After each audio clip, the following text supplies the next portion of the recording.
Hello, everyone. It's us. We are here. We are here. We are here. Help us. How's it going? Happy Saturday. We are at Chapter 2 of Volume 2 of All We've Lost. Anyway, introductions. Jay, go. Hi, I'm Jay. I play Eilif Sanse. I'm a Blood Knight. What that means, I guess, I make blood stuff. We'll figure it out. That's all she does. That's she's angel kind of demon thing. Figure that out as well. Um, I guess you can find me on social medias at TheYellowCubes, but that's not important right now. Mournian. The rapid fire I wasn't expecting. I am Mournian. I play Moss, currently in his sad boy era. That's pretty much all he's doing right now, is being very sad. A little sad guy. Mm-hmm. Joel. Joel, TactlessRaccoon in chat. Play neck. Next.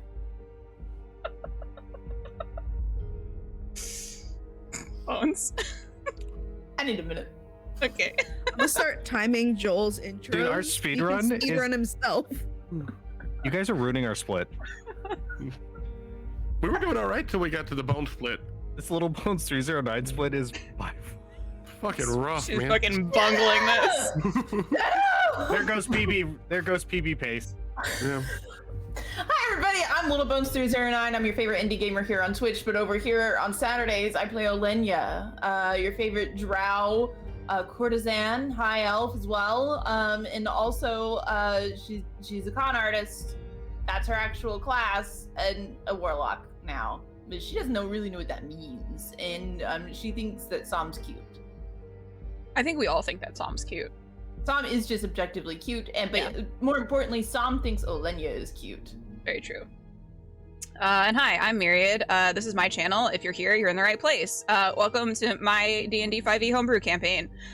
Does anyone want to give a recap for last week? I think Neck does.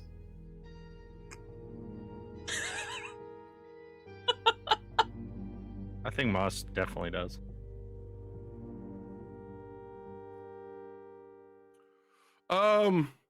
So what had happened was we came back from our break. Oleyna did a lot of training and had a band-aid on her face. I remember that part too. Anyway, so Oleyna did a lot of training. Moss did a lot of researching. Neck did a lot of crying. And Eilif did a lot of looking. After that, kind of what we did over the past few weeks, we went to Neck's house. We accosted his dad for information, which we got. We know that we need to go and see if we can't get... What was the character's name? I always forget, I'm sorry. What character? The leader in Ruin? Luthier. Yeah. See if we can't get that gentleman to increase the spell so that the Fae can't get in anymore. And Sam and Oleyna shared a moment. I think that was about it. So we had a moment with Neck finding his wife's journal, which was very emotional for him. Eilif had a moment with Neck's children, sort of thinking about her own child, whose fate is sort of unknown at this point. Boss encountered a little halfling in the archives, which is the country's basically hub for information, and the halfling Silas helped Moss into the restricted section of the archives, where Moss found some interesting information regarding one of the gods, the Spinner, who is the god of lies and trickery. Oleyna had a nice moment with Sam, as Mournian said. Will they kiss? Maybe. And then Eilif had a very weird run-in with an old druid who was speaking about opposing forces using her soul as a battleground. That's not ominous at all. Don't worry about that. I'm gonna tear it apart. Yeah. I didn't like that part. Nope. And we ended our session in Whitewood, where an announcement was made that the war that has been going on for the last 2 years in the region over in Beathanwa has ended. Very suddenly, very suspiciously, ended. Don't know what that's about. Are we ready? Yes. Yep. A dank, fetid stench fills the cramped room. All around are shelves lined with trinkets and bits and baubles. Mechanical devices in various stages of completion have been tossed about, papers strewn throughout the room depicting blueprints and concept sketches for said devices. In one corner sits a mechanical bird perched upon a brass stand, its eyes wide and unblinking. The workbench at the center of the room is filled with books and scrolls, a large map pinned to the wooden surface with hastily scrawled notes and circles and X's on it. Moss, you stand across from your father. He is a shadow of the man he once was, the disappearance of his wife, your mother, taking a toll not only on him physically, but mentally as well. In the years since she went missing, Paladin has been despondent at the best of times. At the worst, he is a madman. Now is one of those times. He has been shut in down here for days. The reek of body odor mixes with the acrid stench of urine and shit. It's consuming and nearly unbearable. His skin is pallid, sallow. It pains you to see him in this state, watching on as he mumbles to himself, scribbling away in a notebook as he does. He doesn't even notice your presence even as you stand before him.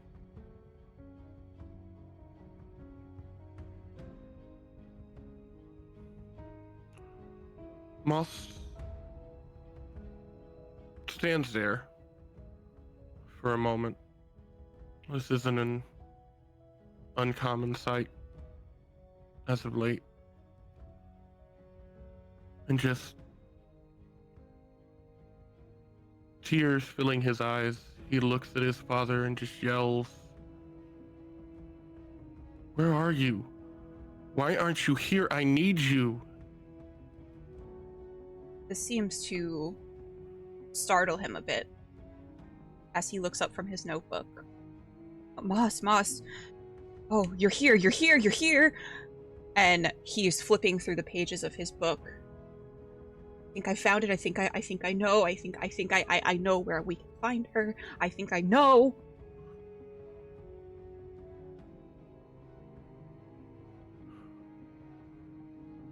You always know, but we never find anything. I just lost my mom. Now I'm losing my father. I need you. Oh, she's here. He points down at the map. She's here. She's in here. She will be. We can find her. We have to find her soon. She's gone. She's gone like the others, and we can find her. You just have to believe me. You have to believe me, Moss. I've believed you so many times. We've been so many places. Where is this here? What are these people? Where are the others? He brings you over the notebook and he grabs you by your shoulder and like shoves the book in your face. It's here, Moss. It's here. You have to look.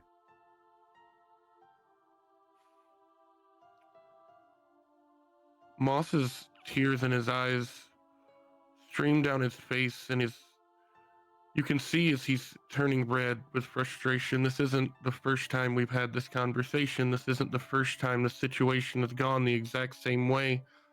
It's like insanity doing it over and over. What? Father, this is the same thing you've shown me many times. Nothing's changing, and we're getting no closer to finding her than we were, and you're absent. The book falls from his hands, and there's a mad look in his eyes. His eyes are wide and bloodshot, and there's dark, dark circles beneath them. and he grabs you by the collar of your shirt. And I have told you time and time again, and still you refuse to look. And he pulls you in closer, and there's a panic that draws up in you, Moss. Your father has never laid his hands on you. He's never given you any reason to fear him, but as you stare at him now, as you stare into the madness in his eyes that is consuming him, and you're afraid that it's going to consume you, and you're afraid of him in this moment. Moss will grab his hands and kind of pull them back and push him away. Hard enough for him to basically go flying into the table behind him where he's been working. As you shove your father away with a strength you didn't know you had, you watch as his head hits off against the corner of the table, and there's a thud against the floor as your father's body falls in a heap. He doesn't move. His eyes stay wide, staring away beyond you, unmoving. And now there's panic welling up in you, because you do not see the telltale sign of a chest rising and falling. And as you stare, you know he is gone. Gone. He is dead. And you are alone. And a cold heat spreads through your body at the realization. Alone. There's a voice whispering in the back of your head. It's your voice, your own voice. Moss, what have you done?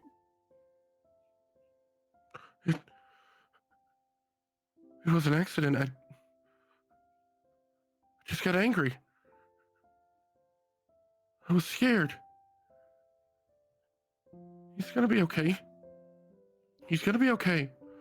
And Moss will walk to his father and kind of get down on one knee beside him and kind of give him a light slap. Wake up. You have to wake up. Nothing. Please wake up. Please. I need you. Wide, staring eyes of your father, just staring just beyond you. No. It was and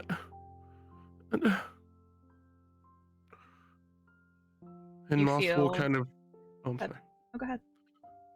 Moss will sit there for a bit with his father, kind of cradled in his arms. And as you sit there, sort of whispering to yourself, accident, accident, accident, the scene starts to blur and fade and slowly turn black. And you blink, finding yourself laying in the firm, if not mildly uncomfortable bed at the Whispering Hollow Inn.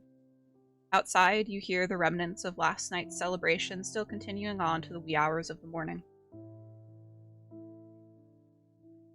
The nightmare.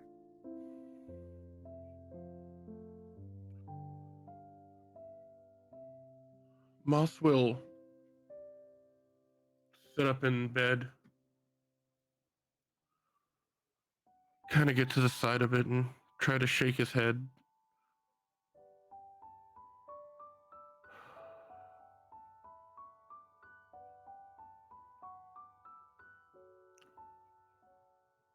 And just kind of silently try to take deep breaths the whole time.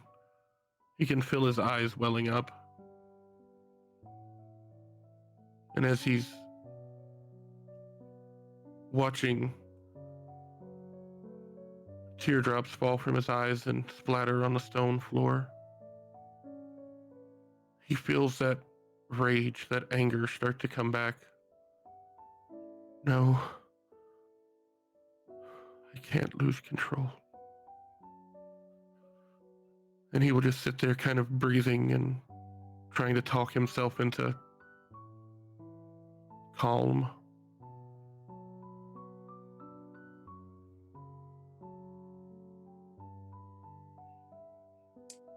There's a quiet that takes place in this contemplation. And you think back to strange messages that you've been getting. Think back to that nightmare that you had and the little mechanical bird sitting in the corner of your father's workshop. And it's as though you've never really noticed it before. And you realize that that little bird is the one that has been flying to and from wherever to give you those messages, little recordings of your father, his desperate pleas, and what you had thought were mumblings of a madman. But everything that you have learned in the last 2 weeks about the Fae and the gods and the wilds, there is guilt. You did not believe him. He was right.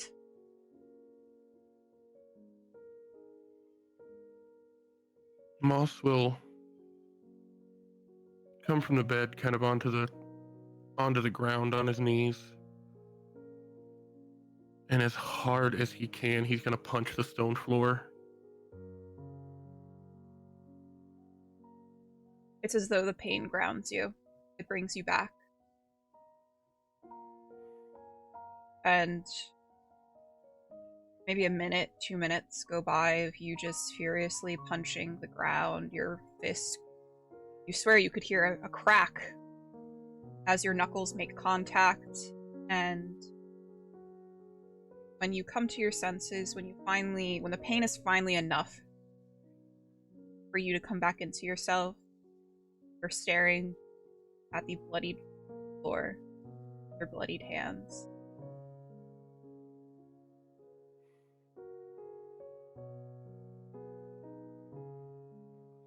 Why couldn't he just no, this is mine. Why didn't I believe him? We could have been a family.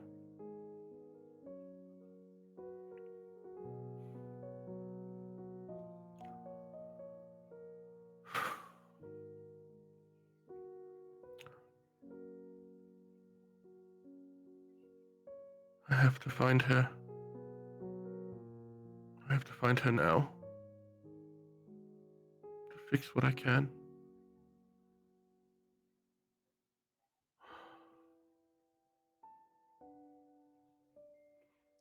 And Moss will just kind of lean up against the bed on the floor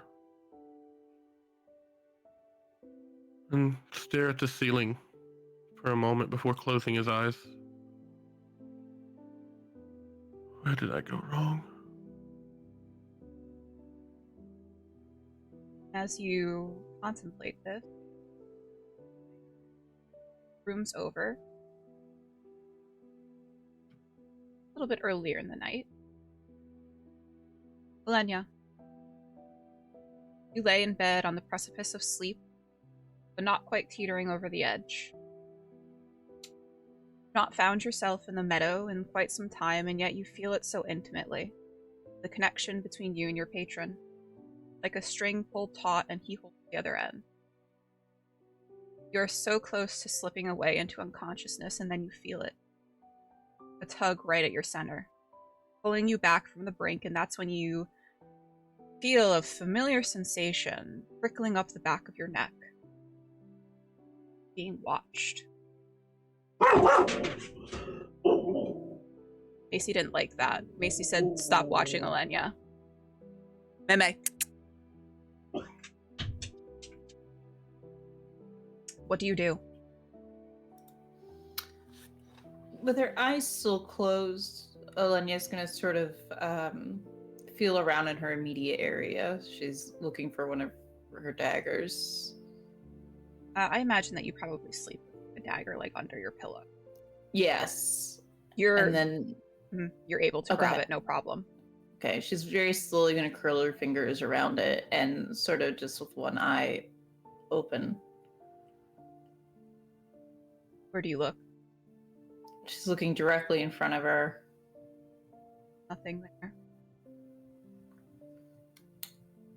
I think she's going to slowly go ahead and open both eyes and sort of look around the room, without moving her body. At the end of your bed, he's standing there. Same as you remember him. Massive deer skull stares at you, a horrid darkness from beyond the orbital bones. He stands tall, yes, but it's not just his stature that it's imposing. Everything. The room suddenly feels so very small, and he says nothing.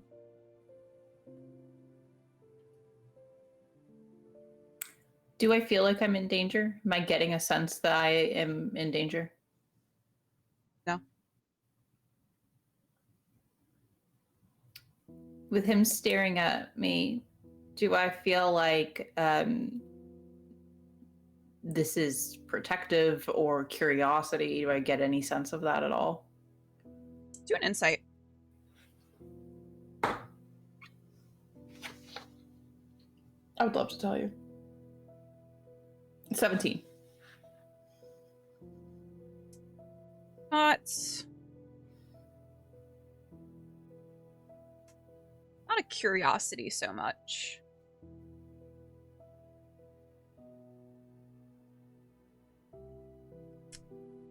It's difficult because of the mask he wears. You can't see his face, and that's probably the thing that's most unnerving, because you're very good at reading people. Mm-hmm. And body language is easy, but he is draped in these long furs and robes, so you can barely even see his body. Can't see his face, which makes it even harder. But there's no malicious intent coming off of him. It's like he is waiting for you to say something, giving you the opportunity to take initiative here. I think she'll take it. I think very slowly she'll let go of the dagger and sort of pull the blankets away from her and sit up and she sort of cants her head to the side and will very quietly ask, is this a dream? You hear a low chuckle from behind the mask. Not a dream.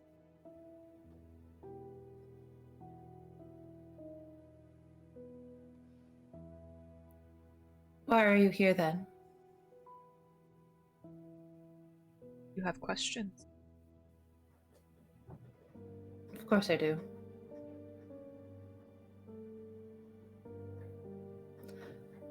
Are you a god? There's a pause. And you can see his body shaking with laughter. Though it does not, you can't hear it.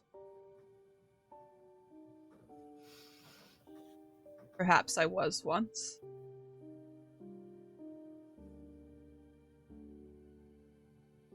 As close to a god as anyone could get.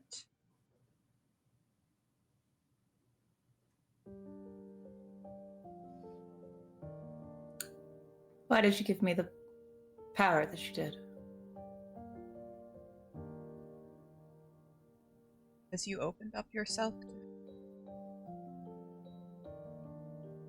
I see a greatness in you. One that I would like to bear witness to firsthand.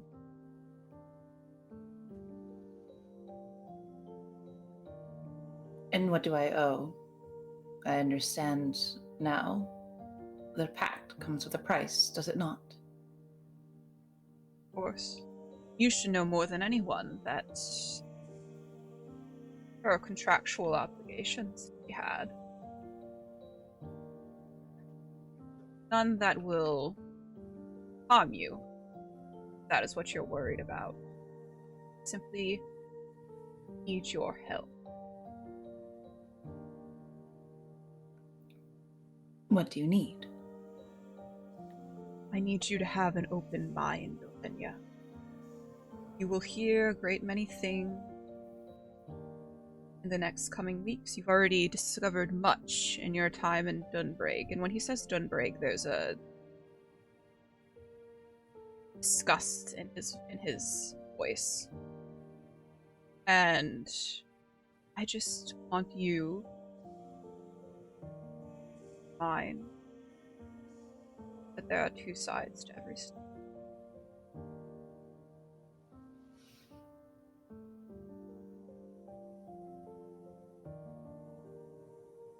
What is your name? Can't see his face, but you feel the grin as he leans. You want to know my name? Yes.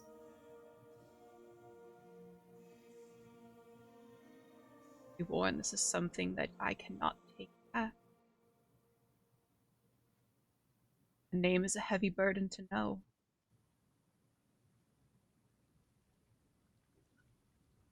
Say it.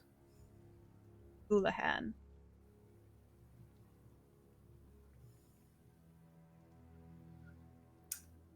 I'm assuming I know. What do you know? I don't know. That's what I'm trying to find out. This will be I'm an ready to roll. incredibly high DC. Roll a history. No. It's an 8. Okay. I know nothing. There's like an 8, there's like a pull at the back of your skull. It's a familiar name. It's a name that you heard maybe once. Briefly. Where? I don't know. And tendrils of your mind are reaching out, trying to make a connection somewhere, and it just fizzles. Can't quite get there.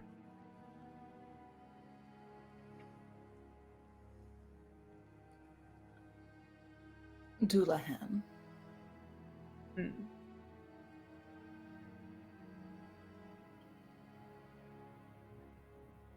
And what am I to do with this open-mindedness you ask of me? Make an informed decision. Not now. The time comes. And everything, once all of the people have fallen into place.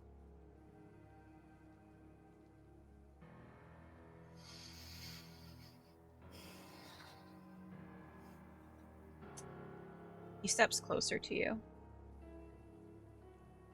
His presence is swallowing you up. And his hand comes up. First time you've seen his hand, really. Since it had pressed your face when you had made the pact. And comes up to your throat. The grip is loose. There's a pressure. Power I've given. And you hear him inhale deeply. And the pressure becomes heavier as a satisfied hum leaves him. You've done well, little love.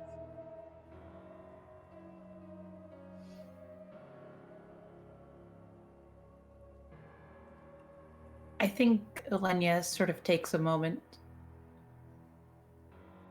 to let that phrase sink into her.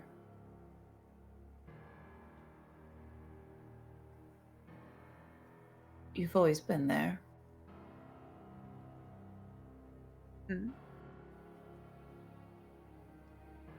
You've always have been there. I always will be.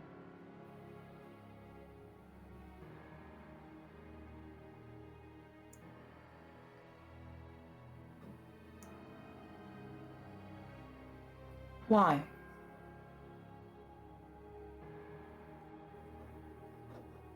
That is something that will be revealed in due time. Can't give all my secrets away on first night, huh? I wonder where I've learned this from. I suppose I know now.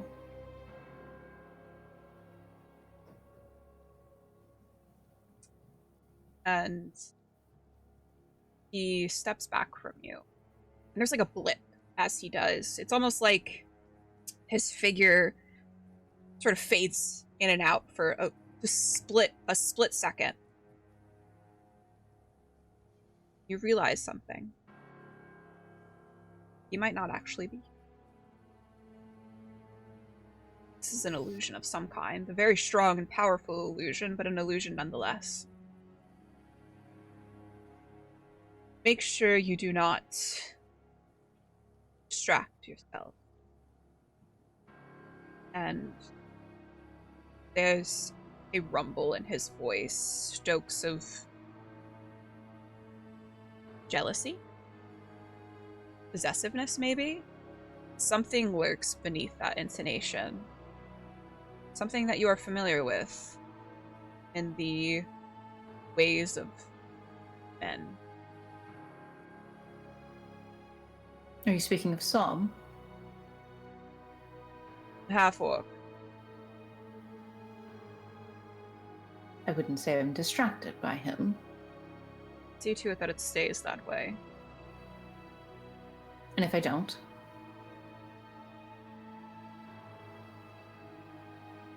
He tilts his head.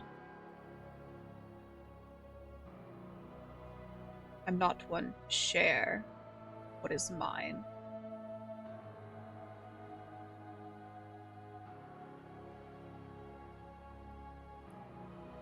I think there's a pit in Oleyna's stomach suddenly. And things start making sense. She knows men. And she knows the way that men work.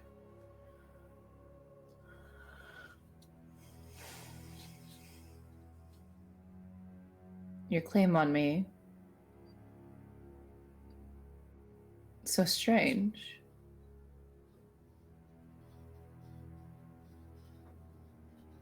But you have given me vast power, and I'm assuming it will grow. So long as you water it, tend to it. Bit like a seedling. Will get from me what you put into it. I see.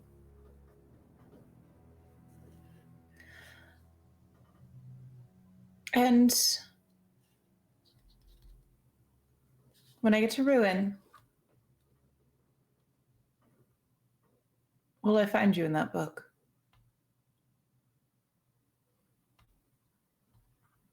Will find someone I used to know in that book. What am I to do with that information?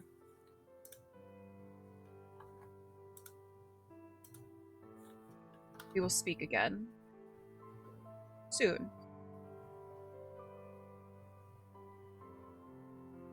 And then we will discuss once you have that information. And he starts to blip out again.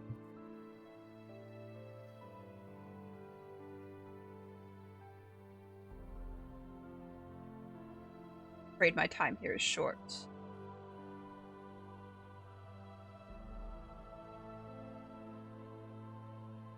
Will you come to me in my dreams again?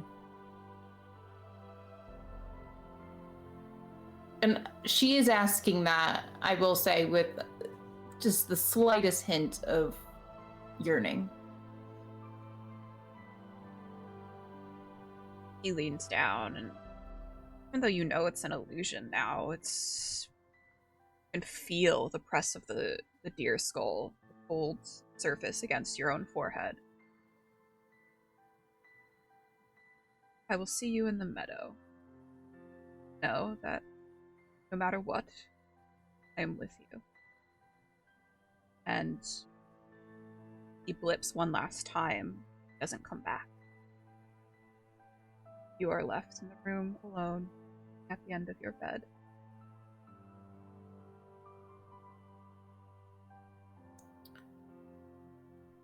I don't think Oleyna's gonna sleep very well that night.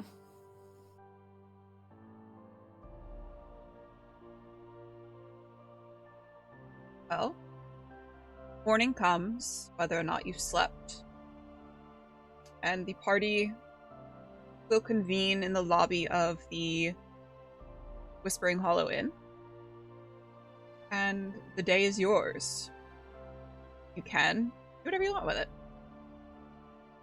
I think Oleyna would sort of wait and look for the others, and while she does that, she will be writing toward Lord Aelin, and it is like a very flowery, sweet letter.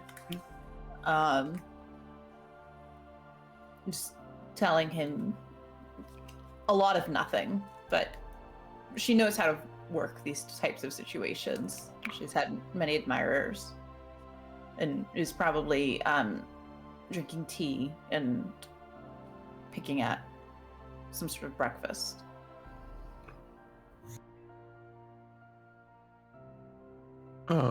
Moss, would it be possible the night, or it would have been the morning of, for Moss to try to use Cure Wounds to fix his hands? Yes. Okay. So Moss will come down. I'd imagine there's still a bit of blood splattered on him from his pounding into the own pool of blood, but Freezing. he will come down and kind of see Oleyna and walk to speak with her for a moment.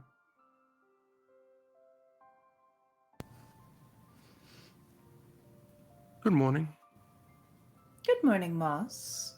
And she sort of will give him a once over, and I'm assuming she'll notice the blood, but she won't say anything of it. Long night.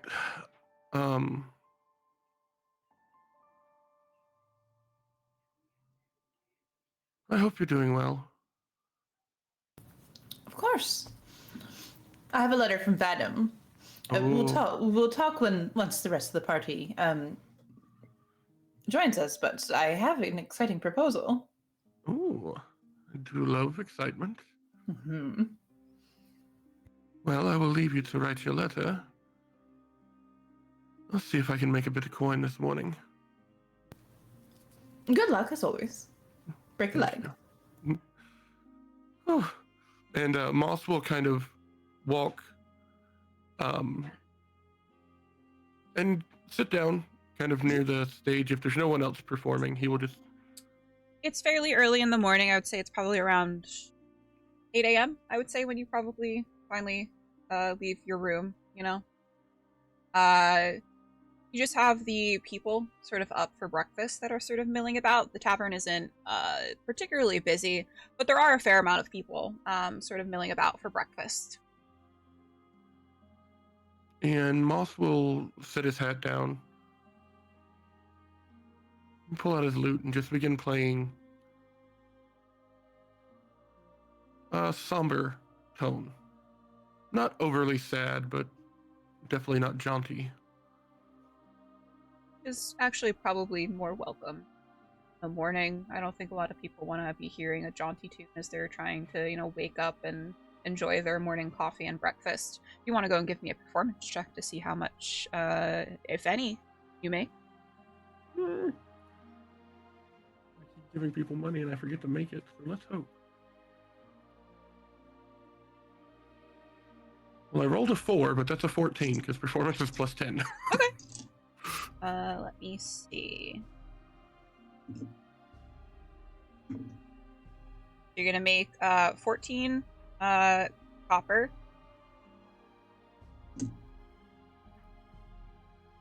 8 silver, and 2 gold pieces. Yeah. So not bad. No. Not a bad little start to your morning. Question for Moss: Does the appearance of the gold and copper and silver slowly being clinked into his hat, does that lift his spirits at all a little bit? Absolutely. Okay. Yeah, Moss. He likes making people happy. So if he And makes money them is a happy enough to give signifier them that money, that you've made them happy. well, what else would be? Come on. My mother taught me well. Eilif, what are you doing? I guess I'm putting on my clothes for the day. There's like a ritual that she kind of goes through. It's not an actual like anything spiritual. It's more just like preparing her mind for the day. As much as she thinks that her companions are entertaining and fun, they are a lot. And they have only become more a lot. She's used to like professionals, you know? That's her like job. But these people have problems. They're And that's professionals, okay. but in a different capacity than you are. Yes. It's a different breath. The only one who she kind of understands is Neck. And even there she's a little lost. So she's just getting up. She's thinking about the last time they were here. And how she didn't really explore anything. She was just doing her own thing. But now that she has information, she's thinking that she's gonna ask Moss or anyone whether there's a library here. She knows there is, but she doesn't know if it requires anything. Yeah. All right. So she's probably so gonna head down for breakfast. Do you want to interact with Moss and Oleyna, or would you want to wait for Neck to appear? Moss is like still has some splatters of blood on him, right? Oh yeah. I'm just gonna like look at him and go, busy night or You could say that. It's not always. You thought about, you know, not getting blood on you. It's a bit suspicious. That's all I mean. Yeah, you're not wrong. I should see if I can get these cleaned up. Maybe I'll do that this evening. Yeah, blueberries in the washing liquid. It's pretty good. Wouldn't that just turn everything blue? Yeah, but then it'll look purple, so it'll look intentional. I don't know if you're a genius, but thank you. Definitely not. So, I had a strange interaction before we left, and complicated, so complicated that I don't understand it. But I think I need a library. Would Moss know if there's a library here? Roll history. I think this is only Moss's second time being here. This is in pretty close proximity to Turgarin, so you would be familiar with this town as well. 12. Not You've that heard? familiar. You've heard there's a library. You're not sure where it is or like the extent of the library, but you do know that Whitewood does have a library. I do know there is a library here. I don't know exactly where it is, but I figure I might want to stop by as well. Maybe in a bit. I do have one other place I'd like to go, but I did want to talk to Neck about it. Okay. I can wait. I'm quite hungry. To my understanding, we're all almost always hungry. Constantly. It's bad. Well, I will know. Oh, I'm sorry. No, go ahead. Well, I just made a little extra money. I can get us both some breakfast. And Moss will kind of stand up, collect his hat, and walk to the bar to order. breakfast You'll and notice at the morning bar, beers. it's so when you guys have been here previously, it was a young woman that was manning the bar. But now there's a man, an older gentleman, manning the bar, and you do notice some similarities in their looks. So you're kind of thinking that this is her father. But as you come up, he's like, "Yeah, what can I get you?" Just 2 beers and whatever you have for breakfast. Hi. All right. Take a seat. We'll bring it out. Appreciate it. And can I ask your name? Bernard. The father of the lady who's normally barkeep here? Annie. Oh. Just wondering. Thank you, sir. He like eyes you a little suspiciously, and it's like like an older man coming and like asking about his daughter, who is definitely like barely 18.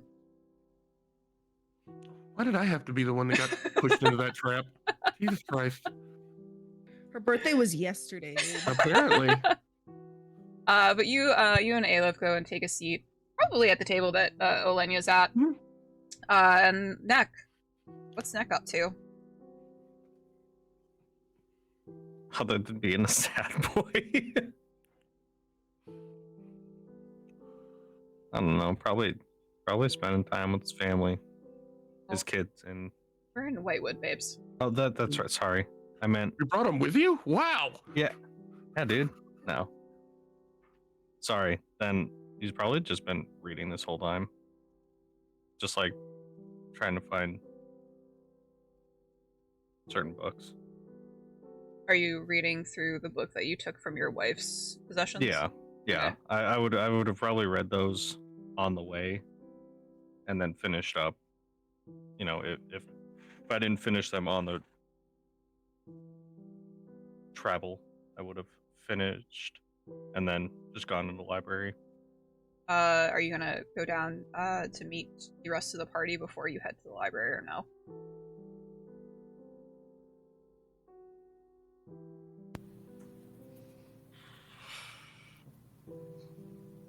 Sure, just to like let him know I'll be there for a bit. You guys watch as Neck enters into the dining area of the tavern. Looking a little worse for wear. And he looks like he's probably going to walk right past you guys, like towards the exit. Oleyna's, Neck dear, I have something to discuss with everybody, and she's sort of doing a little finger wave. He like slows down, but he still debates on just straight up leaving. She's cutting him a look. Like, bitch, you better come sit down. Give me 2 minutes of your precious time. Go walk over to the table and stand. I'm gonna kick out a chair and just sit down. He sits. He's like, I'm only sitting because I still feel bad about your shins. How they doing? Horrid. I try to warn you. I didn't know. She's very strong. Bro, you're telling me. I may have given her some bad advice. Pent up energy and then like let it out in one go. Told like a bad person though. Okay, what did you want to discuss? Anyway, listen, so she has the letter from Vadim, and she sort of wafts it. My best friend, my most darling friend, the most important person in my life, other than perhaps Moss, has given me an invitation. And since we're traveling together, I figured that we spend it all together. A party at Knife's Edge. It's most important that I do go see Vadim, and I would hate to depart from all of you, and so I have sent a request that he offers 3 other invitations. Nothing wild or anything, perhaps just a small gathering at Redford Keep. Quiet, a kickback, if you will. If anyone wants to roll me a history check. Yeah, I'm gonna do that. Samesies. I got a 14. I got a 15. One upper. I got a 24. Wow. Wow. Calm down. Jeez. Oleyna, do you want to roll as well? Yeah, sure, why not? Oh, okay. Pop off, Queen is a 23. Okay. Anyone with 16 and above. You would know that Lord Oleyna, who resides over, he is the Great Lord of the Traverse, which is where Knife's Edge is. He is a dwarven gentleman, and he is a purveyor of magical artifacts and other things. He loves the finer things in life. He loves the fine arts, music. But you would know that he has a very large collection of very expensive objects, magical and whatnot.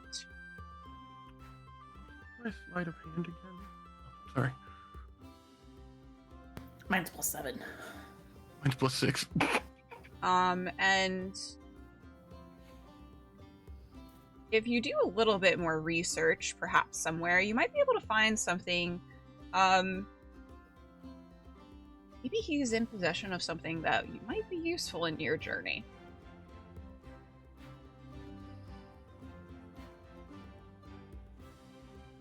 I mean, I'm always down for a party. I think knowing this information, Oleyna would not share it with the rest of the party right this moment. Other than maybe Neck, because he rolled pretty high, so. Neck will. Oleyna's just like, no! How do you spell the guy's name? Just for Elenagh.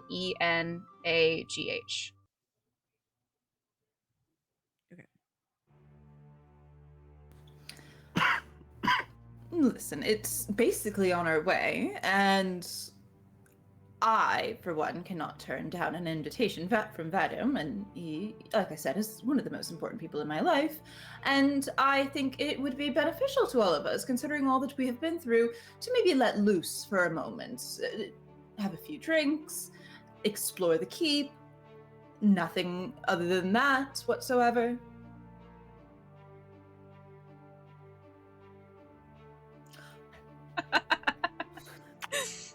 Well, you know I'm down. If you hadn't said that last part, I wouldn't ask this. Hmm?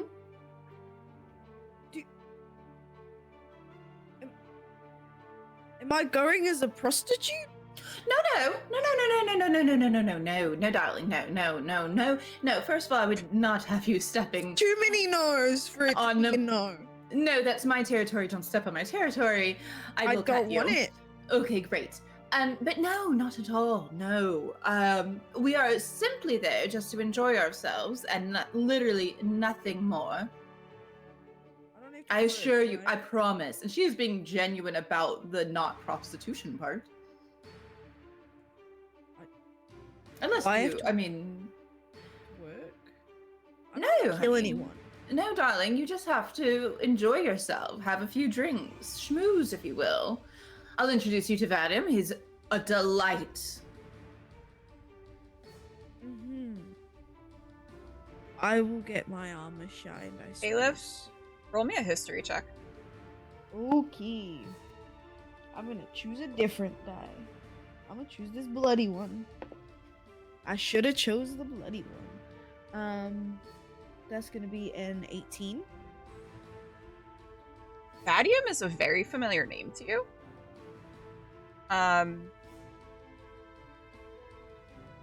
You think you're like, You know Oleyna is from the south, and you know a Vadium who primarily resides in Solaris. You may or may not have maybe stolen from him once or twice as part of your job. Do I remember if I used disguise self? Yeah, he would not recognize you, but you know him. Okay, wonderful. And you know, he is a very wealthy merchant. He does a lot of textiles. He owns several tailoring shops throughout the country, but primarily based in Solaris. Can I make a note here? I don't know if Eilif would know this or not, but if you paid attention to his fashions whatsoever, you would know that Oleyna exclusively wears his designs. Okay. I assume that would be like an insight thing of like, wait a minute. Or perception, I guess. Wonderful. I'm going to, I'm gonna shine my armor and, About that, Mhm. what could I do to convince you to wear a dress?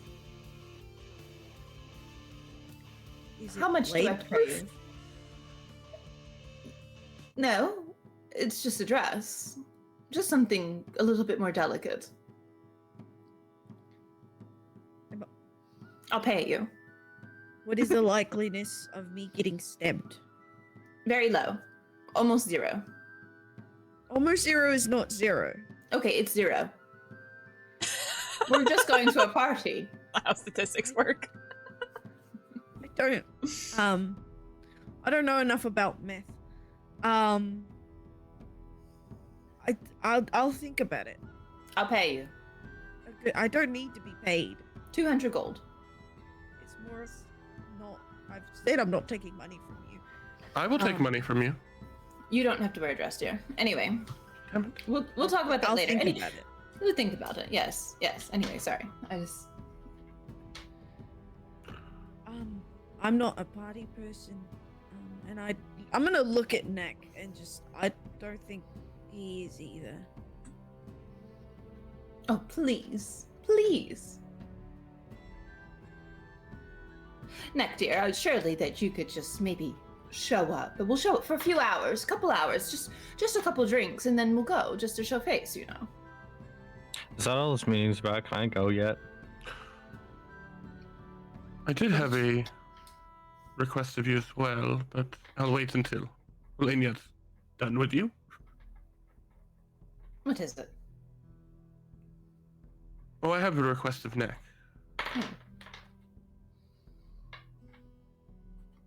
Would you...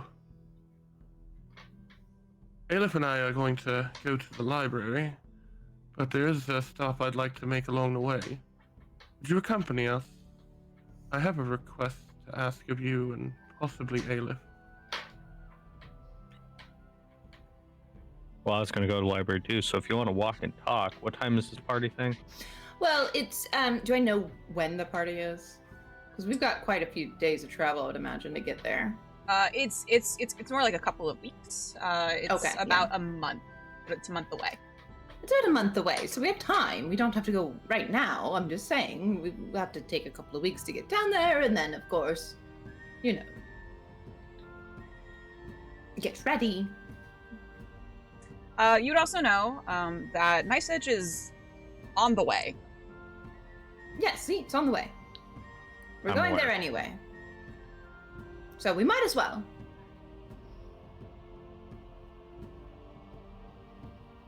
I guess. And if we I can. go alone and I die from the non-stabbing, then that's your problem.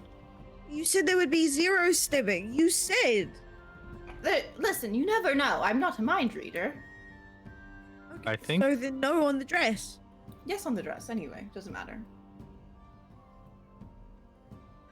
Never. I have to bring a date. I don't know people. No, you have Neck and Moss. I have a date. Oh. You seem to be the only one who wants to go to this. Moss wants to go. Absolutely. Okay. Can I insight check Moss's? Absolutely. Yeah, go for it. Boss, roll the appropriate dice. What are the two options? Deception or... Yes. Performance. Oh boy. I'm just gonna go ahead and tell you, I rolled a 28. would be persuasion, would it not? Either way, I rolled a 28. I was gonna say Moss has like 16. the same. Okay. Yeah. Neck, like, you know that Moss is kind of, he's down for like sort of whatever, especially like a party where there's a chance that he could probably make money just playing his little loot. Yeah, he's pumped for this. Sure then. Can we go to the library now? Okay, go to the library. Goodbye. We'll see you later. Goodbye. I'll make myself Stab. occupied. I won't get stabbed, I assure you. I'm too pretty for that. That's all I I'm don't- worried about now. I don't. What happened to Trenchfoot? Can we worry about that instead? I changed my boots this morning, so I don't have to worry for another, like, 2 weeks. Eilif has very, very like good boots right now. Like the best boots on the market. No trench foot to be seen. Terrified of it. It melts your feet off. Very I sticky. saw it in the trenches. What were you in the trenches, Eilif? What trenches? It's complicated. Don't. I'm going to the library. Okay.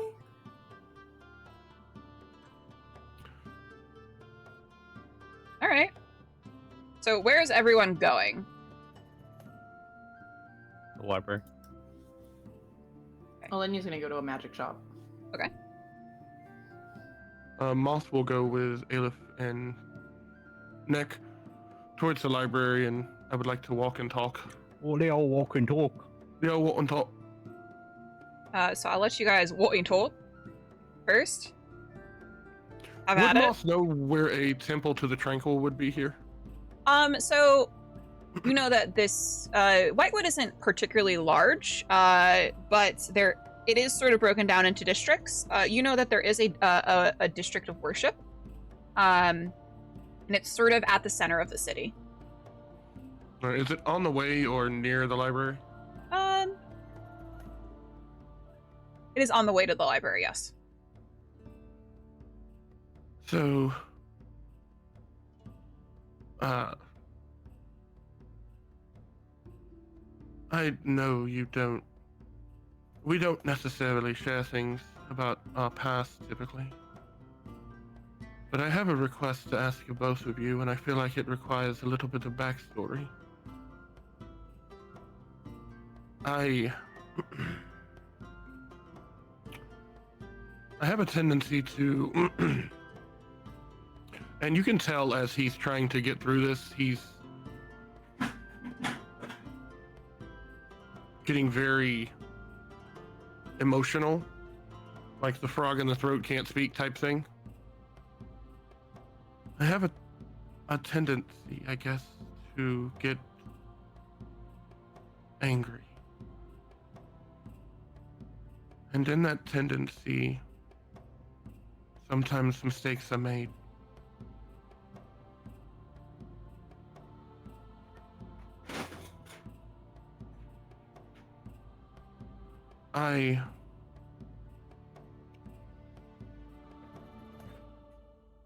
In a fit of rage, I killed my father. And I don't know what that rage can do.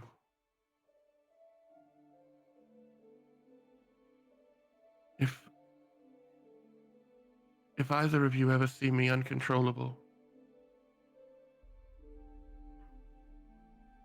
put me down before I hurt someone I don't mean to.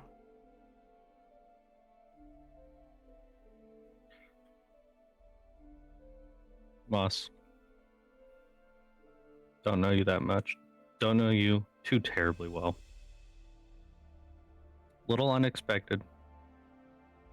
Little disquieting. But I will say, I will end you if that's what you want. Incredibly quickly. But hopefully we can work on it. We'll figure out what causes it or anything. Maybe we can work on it. But We yes, can I will definitely- strike you down if you really want me to. We can definitely Make work it on it, seem like you want to. but I warn you,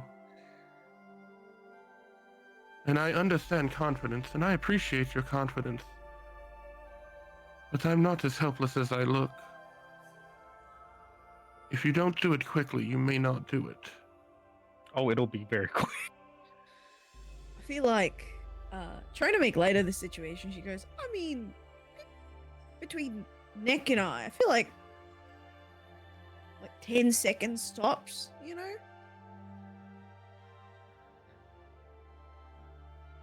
Like, I'd go for the spine. She maybe go for like the head or the heart, and you just Yeah. Zo. All right. Even well, if you flail. I appreciate your time. Enjoy the library. I'm gonna go this way. And Moss just walks away. Wait, Mom. Wait, before Moss walks away, I'm gonna give him a hug and just, hey, you'll be fine. I was gonna say the same. So we're just having a little group hug. Just group hugging Just it. Eilif and Neck from either side of Mosh just hugging around his midsection. Is Moss gonna let us? I mean, he's too stunned to stop you. We got you, bud. Oh, okay. And not the killing way. We'll work on whatever little things. Yeah. Magic. Oh, okay, I will go ahead and advise you. This is not how I expected this conversation to go, but I don't honestly know what I expected. One I'm last gonna question go. before you Yes. go. I know you said you're not entirely too short. Do you know what brings upon the fits? Extreme emotion. Okay. Do you want us one night to, like, test it out, see if we can like figure out a way to like calm you down? No.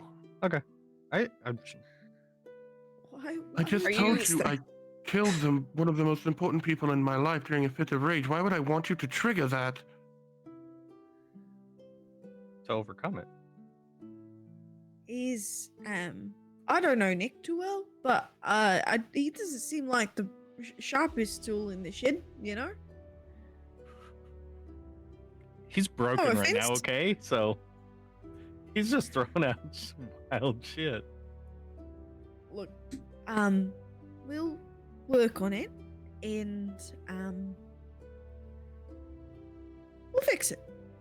And if we can't fix it, then we'll make it less all-consuming. I appreciate that. I do have a favor to ask both of you. Oh God. Can I have a little bit of your blood? I'm gonna go ahead and ask questions now. Why? Next, gonna just leave and start walking to the library. I have a theory about my swordsmanship, but I just need to confirm. How much is a little? Like that much. okay, that's not a unit of blood measure. I don't know, like I suppose like a shot glass. Do you need a shot glass? What the fuck? Are you insane? I'll give you. No, I'm sorry. I won't ask. I might ask Oleyna. She might give it to me, like, Nope, that's gold. not gonna work. Oh. Nope. You can take my blood, but not the shot glass. Like here, and he's just gonna hold his arm out, like not the bottom part where the precious bits are, the top part. No, not right now. Just like at some point during our trip. Okay, but I mean, I am fond of my blood, so I would like to keep as much of it as I can. You can say no. You can. That's fine. I'm don't sorry want you for running asking. around asking random people for their blood, so I'll let you have mine. But I wouldn't ask random people. yes, you would. I wouldn't. I'm not dull. All right. Well, I have actually changed my mind. I don't need to go to the library at the moment. And Moss is gonna point the direction of the library. It is that way. Continue. I'm gonna actually go see if I can find Oleyna. Okay. Goodbye. I'm gonna go to the library. Okay, so Ki- Eilif, you're gonna run and catch up with Neck, who is like gone. And at this point, we're gonna take a break. 'Cause I really have to pee, so we're gonna take a cheeky little break right now. Stick Fucking around, drinking my guys. blood. Will Eilif get Moss's blood? Find out when we return in like 5 minutes. Goodbye.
Hello.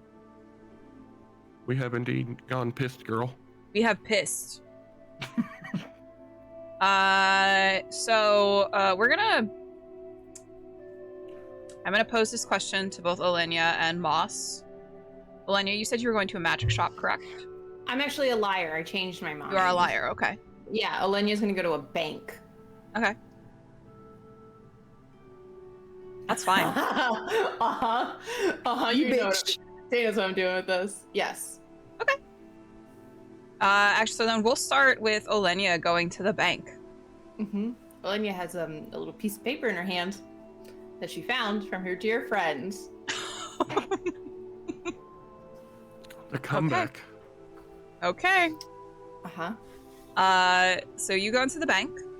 It is the National Bank of Tirfian. It is the Whitewood branch. It's a smaller branch. You see about three separate counters with people behind them, workers, tellers, and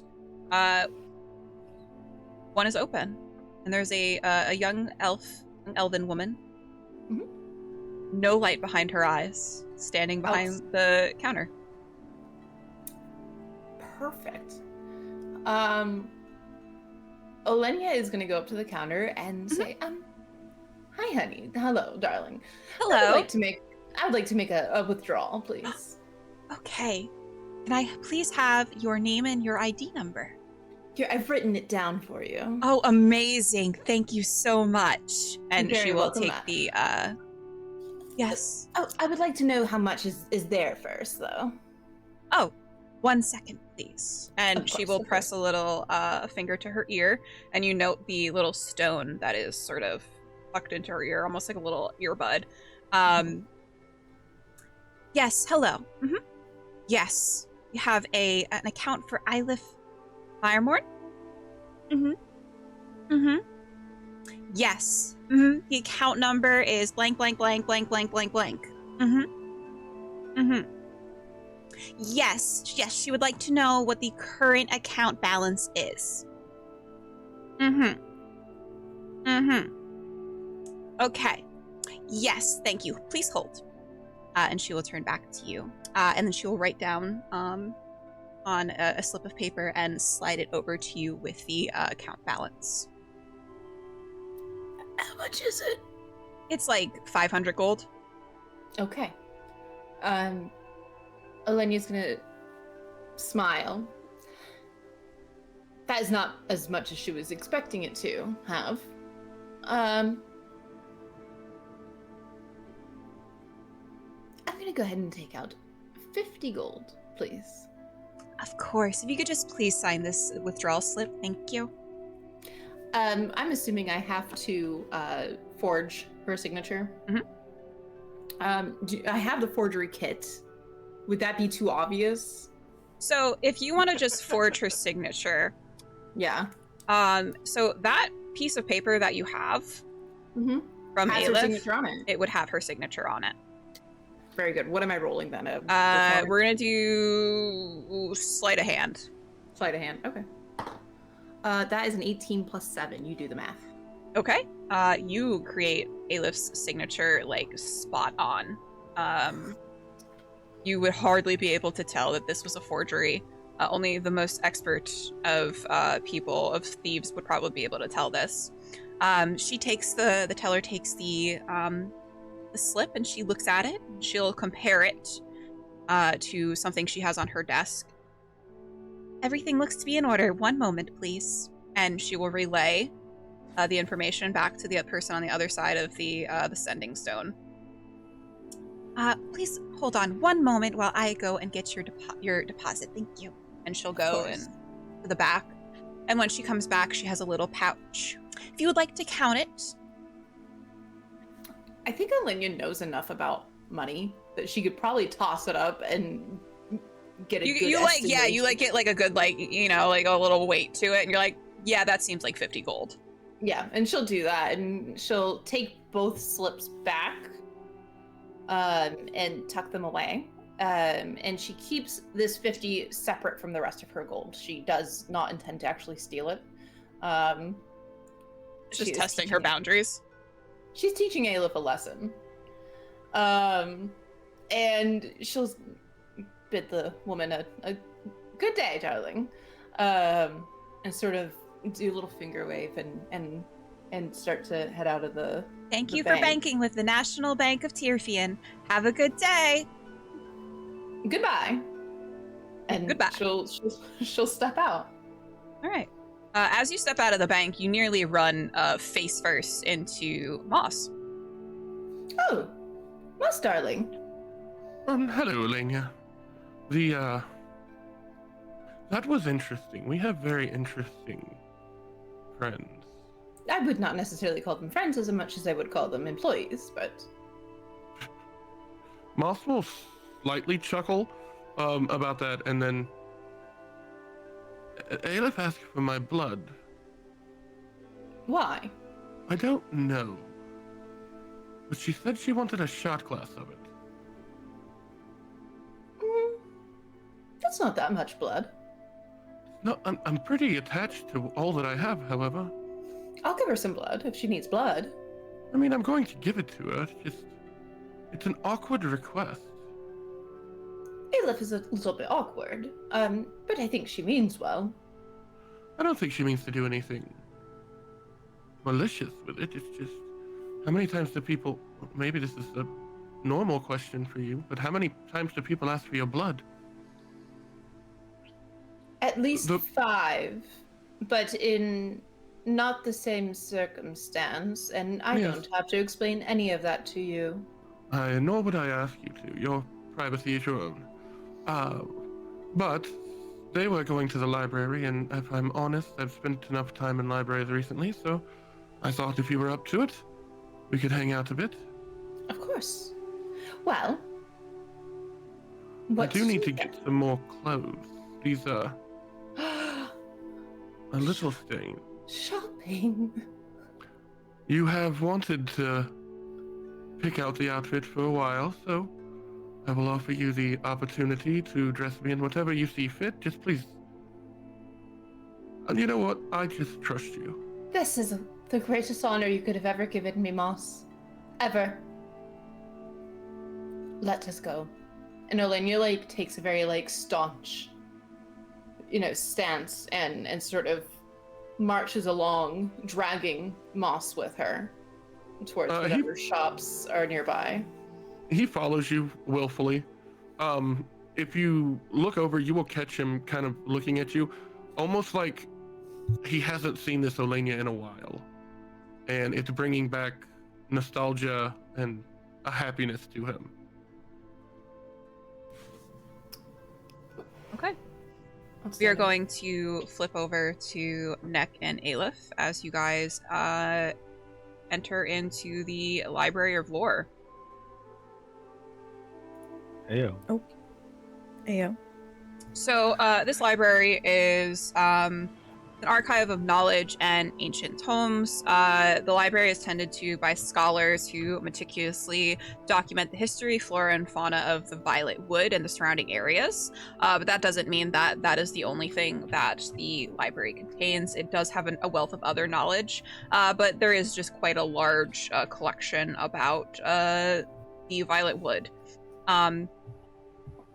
So yeah, as you enter, there is a dwarven man standing at the desk, circulation desk, and he looks at you. Yeah. Can I help you? Yes. I'm looking for books on Aasimars and Celestials and what was it that lady said? Deals with devils? He looks at you like, what did you just say to me? Yeah, you're just gonna go back there. Go follow that one aisle down. You're gonna make a left. It's gonna be the reference section is C for Celestials. Okay, what about the devil bit? Same place? D for Devils. Okay. It's a Three very decimal simple system? system, okay? We don't do that Dewey Decimal shit here, alright? That's Okay. ridiculous. No fucking understood. sense of that. All right. Yep. I'm sorry for bringing it up. You let me know if you need anything. I hope that you don't, though. Oh, okay. I'm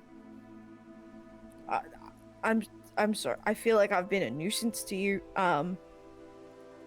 Cool. And I'm gonna start heading back. Mm-hmm. He looks at you, Neck. I'm gonna wait till she's gone enough. I'm gonna like necromancy and afterlife. And for necromancy. It's a very small section. We don't got a lot on that, okay?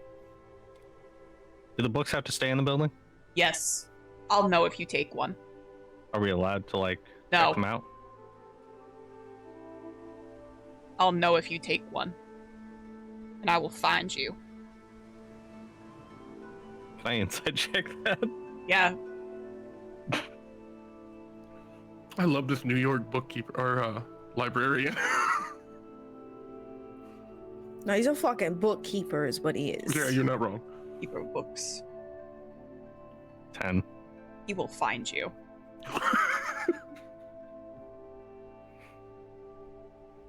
If I do take them and you track me down, do I just have to pay a fine? You don't want to find out what happens to people who take my books. Can I pay you to like check it out for a day? No. I cannot be bought. Can I buy the book? to No. rent out for- You want to buy a book, you go to a fucking bookstore. I just walk away out of the necromancy section. Eilif, we'll start with you. Okay. I guess I'll look for a book on celestials and their offspring, I guess. Roll me an investigation check. Okay. Let me pull up my character sheet real quick. I'm gonna do the white one for celestial, and I'm not gonna finish that sentence. Investigation 18. Okay, that's pretty good. So you do find a couple of books on celestials.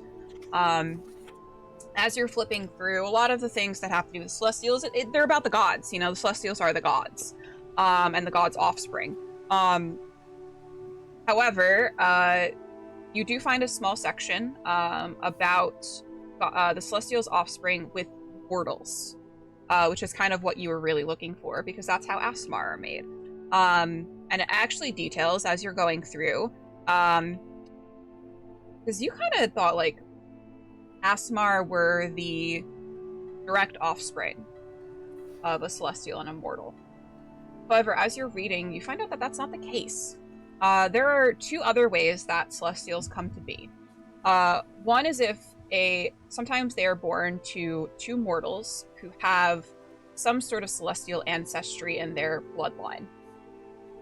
And it could be generations and generations back. And it's sort of just by chance that an Aasimar is born that way. And the second way is if one of an Aasimar is born to two mortals, and one of the mortals had made a pact with a celestial. A deal with the celestial. Oh. Is what you find interesting. Yeah, because that's what that lady said. That lady was also not a lady. And you would know, Eilif. Actually, roll me an Arcana or History check. I can do that. I'm gonna use the green dice. Fuck you, green dice. Remember, you have rerolls. I do. I'm gonna you reroll guys that have a one. lot of rerolls. Okay, that's better. This is gonna be a 15. Okay. For Arcana, you said, right? Yeah. Yeah. So, you know that Aasimar aren't the only ancestry that can come to be this way. And the other one is tieflings, who are the progeny of devils and demons.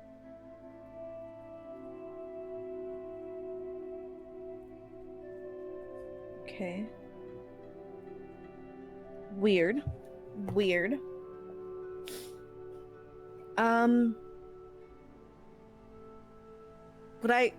Would there be any like information on whether or not, like, what Celestials have come down and made babies? You would know, there is one particular god who interferes a little bit more than the others with the affairs of mortals, and that is the Keeper, goddess of protection.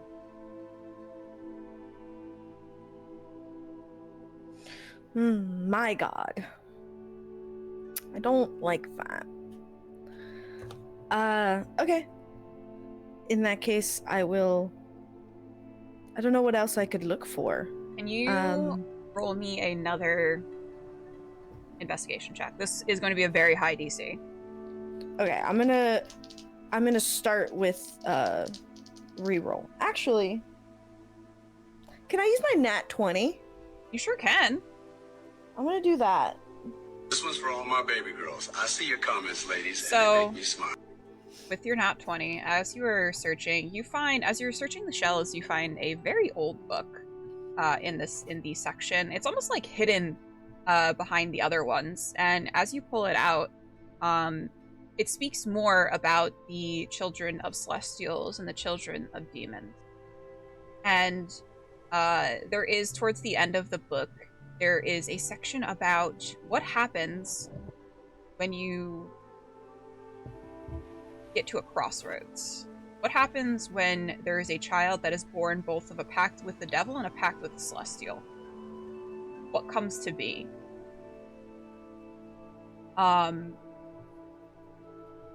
It doesn't have any examples. It doesn't seem to have ever happened in history before, but there is that research speculation that has been happening in this book about what would happen. It talks about this person bringing about ruin to the world. It talks about them bringing salvation, possibly, and it talks about choices being made. I'm gonna read it, and I'm gonna go, ugh. But again, this is all research. It's all theoretical. It's all speculation. No one knows what happens. It's never occurred before, at least not in known history. Yep, just... I'm gonna close the book. I'm gonna open it quickly to see if it changes. Nope, same thing. Is there any more information? Just that? No, that's about all you can glean from it. It goes in depth about talking about each of the about tieflings and Aasimars and sort of the traits that they share with their the Celestials and the devils, depending. And there's not much else that you can glean from this. Again, this is all very much like theoretical research. There's nothing concrete in it. Therefore, the amount of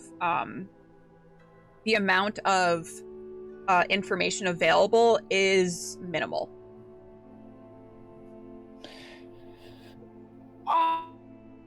Awesome. Close it again, and then just...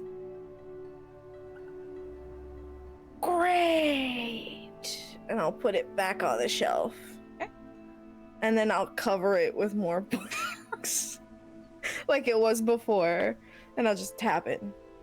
Perfect. And then I'll go to the devil's section. Okay. What you find there is incredibly small. There's actually not a whole lot of information on devils and demons, to be honest. You do read about something, and this is actually more myth than actual like fact-based stuff. There's, typical grand battles between the gods and the devils, with the gods coming out on top and reigning supreme. And basically, what it says is that the tieflings, a lot of the tieflings that exist today, are the remnants of the devils that had basically been relegated to mortalhood, being mortal, because they lost the battle with the gods. But again, it's myth. Although, Awesome. Myth could be based in truth and reality. I love that for me. All right, well, I'm gonna write like notes, for a little bit, and then try to go find Neck. Okay, we'll flip over to Neck. Neck, we're trying to look into necromancy in the afterlife. Roll me an investigation.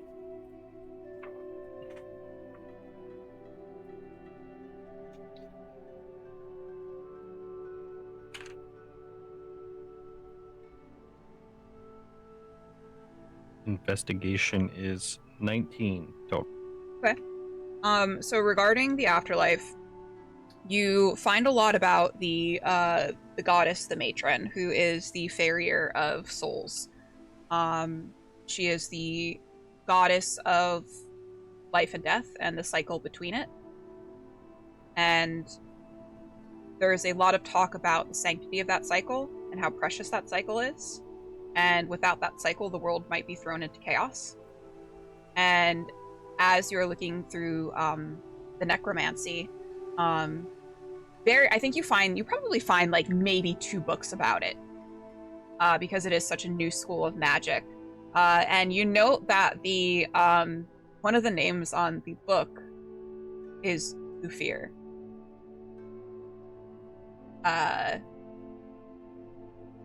Who, as you read through the book, discover is the founder of necromancy. He is the one who founded the school of necromancy. I'll just stay and try and read through the entire book since I can't take it out. Is there anything that you want to know in particular about necromancy or the afterlife?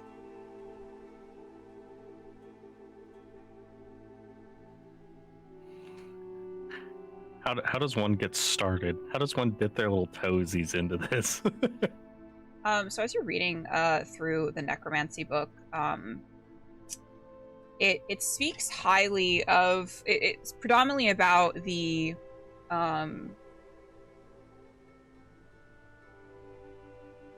what is needed by the soul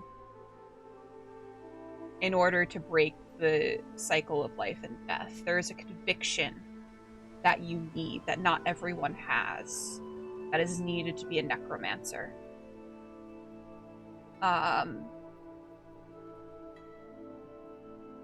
And to break through that cycle,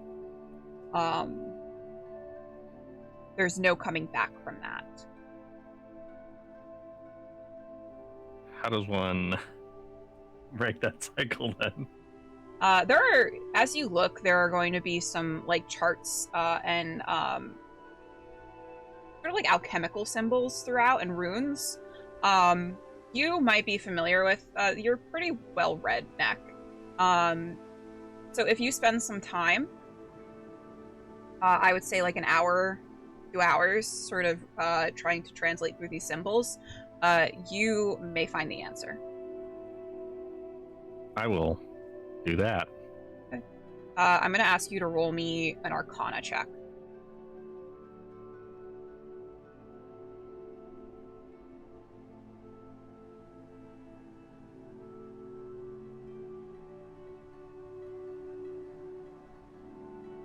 $22. So while you are, imagine at this point, Eilif is just sort of coming to find you. But as she does, what you are reading through the runes, it speaks of a sort of barrier between life and death. And what you have to do in order to be a necromancer is reach through that barrier. And there's sort of like a constitution base where as you reach that barrier, you have to make sure that you don't get pulled into it. Because there is that chance. As a necromancer, there's that chance that you can get pulled the opposite way. But yeah, it speaks of how to reach across that barrier. What you need to do that. Is that something I can do now? No. You're gonna take a while for you to do that. You need to find more books about the if you can find more books. And you're thinking back to the conversation with Oleyna about Redford Keep and about Lord Elenach and his collection. Would it be useful for Neck to have this book? It'd be useful for Neck to take some notes about the book. Okay, then he'll take a bunch of notes. You can try to take it if you want, but he will find you. But yeah, you are thinking back to the conversation with Oleyna, and you're thinking that there might be something in Lord Elena's collection that might be useful to you. How long would it take Neck to pretty much copy this entire book, page for page? It's a rather small book. It'll probably take about like 6 hours. Okay. Well, when Eilif shows up, Neck's just gonna be like, I'm gonna copy this entire book, so I will be a bit.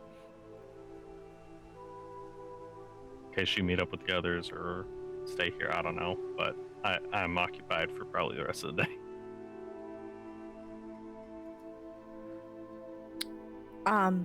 Yeah, alright. I'll probably come back. I have to do some more reading, but actually, no, I don't. I've read stuff and I don't like it. I don't like it. It upsets me a lot. Do you want lunch or something? Do you want me to bring it back in 3-ish hours or something? Sure. If you could also get me some parchment and ink. I could get you some. Are you just gonna read it for now, or do you want me to go run and grab it? No, grab it. I have some, but I don't think it'll be enough to copy everything. All right, yeah. Yeah, I got it. I can go get some. I gotta stop by the bank, drop off some money, and then probably go buy. I'm probably gonna drop off less money than I thought if I'm gonna buy stuff, but yeah, I can give you some. No, I should have enough. I should be good. Okay. All right. Anything in particular you want to eat? Just whatever. All right. Cool. Great. And I'm just gonna take my put my little book in my jacket or in my little pouch, and then just go. Okay. Where are you going, Eilif? So first I'm going to buy the stuff that he wanted me to buy. Okay. So I'm gonna buy a stack of parchment. Actually, I'm gonna get him a book, a journal, a big journal. Mm-hmm. A nice one. I'll make a nice journal. Okay, describe it. You find one, but describe it. Oh, I'll find a nice journal. I think it's nice. It's a nice black kind of leather bound. It's got that nice thick paper that you can write on for days. The front it's pretty much empty except for nice designs on the edges. Mm-hmm. It's a hefty book. And then it ties with with a little leather strap. Okay. And then I'll say you're able to find that in one of the general stores in the neighborhood near the library. We'll say a quill and ink probably costs you around 10 gold. Okay. I'll pay the 10 gold. I have some. and then I'll probably go to the bank and then get lunch because that's gonna take forever. Okay. So you re-enter the Whitewood branch. I've been here before and I was stuck for 3 hours. Yeah, you have a little bit of PTSD with that. At the counter, you see 3 counters available. One counter has a young elven woman standing there with a pleasant smile on her face. No light behind the eyes. It's same as the bank always is. All right. I'll go up to her. Hello, good morning. How may I help you today? Hi. I need to make a deposit. Okay. Can I have a name, please, for the account? Yeah.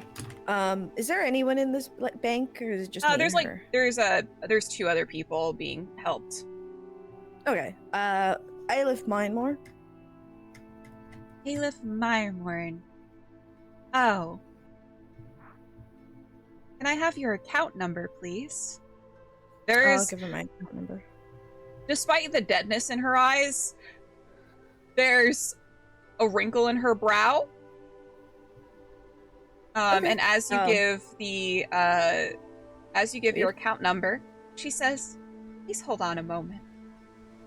And you see her press a finger to her ear to the little sending stone. Yes. Account holder name, Eilif Myremorn. Account number is blank blank blank blank blank blank. Yes. Yes, I know. Yes, there was a withdrawal on the account this morning. There was? Yes. And she looks at you but doesn't respond to you. Yes. No, they did. Yes, they did indeed have the account number name. Yeah. Yeah.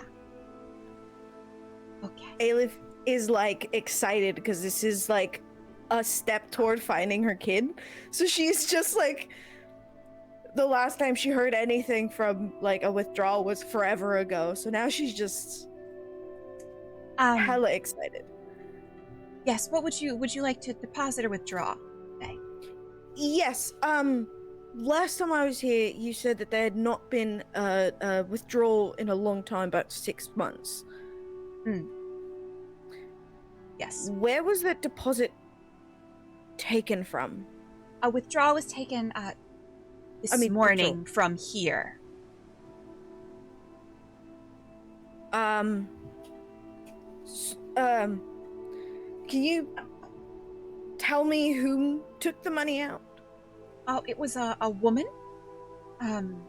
Okay. I'm so sorry. I am she youngish. I am so sorry. I'm very bad with faces. She gave me your name and your account number, so I had assumed that she was you. Okay. Wait, me? No. She had to have given a different name. There was a different name on the account. It was Eilif Myremorn that she gave me with your account number. Do I have like a form of ID? I assume I do. There's not really ID here. Okay. Myremorn, I'll dig through my backpack and pull the seal that I took from my home, and I'll just like put it in front of her. That Myremorn.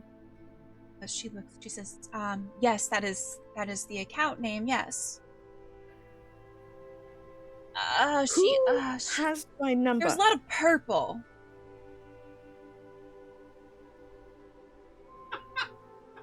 Can I roll like an insight or like something? Yeah.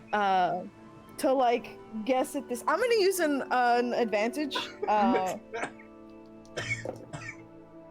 That's gonna be what is it? What am I rolling? Insight. Insight. That's gonna be a 24. Purple. That's Oleyna. There is not a purple person who wears purple, who puts purple makeup on, purple lipstick, purple accessories. It's just the essence of purple. She said, bye. Can I look at the woman and just, can I change my account number? As it seems there has been a breach in security, yes, I believe Yeah, you don't that. fucking say. I am terribly sorry about this. This has never happened to me before. She had the account number in her name. She pauses for a second. She had a slip of paper with all the information on it. Yep. Mm-hmm. Yeah, no, can I edit to my account? That for me, myself, to make a withdrawal that's a note, is Okay. uncommon. And for me to take out money, I either need the ring or the seal. Okay, yes. With my family crest on it. She's writing this down. Okay, Mhm. great. I Give me- know it's not your fault. Mhm. It's okay. So terribly sorry. Give me sorry. one moment. I'm gonna contact the main branch. Just hold on. Yes. No, there seems to be there's been a mix-up. It seems that someone had falsely claimed themselves to be Miss Eilif Mournian. Yes, they did have her account number. Mhm. We're gonna have to go and change that account number. If you could please distribute another number for us, please. And there are some notes that I have, as per Miss Eilif herself, regarding withdrawals and deposits. Mhm. Yes, she would like to make sure that all withdrawals are made with a, as long as she has her seal and ring. Yes, there needs to be verification for that, for any withdrawals. Yes. Yes.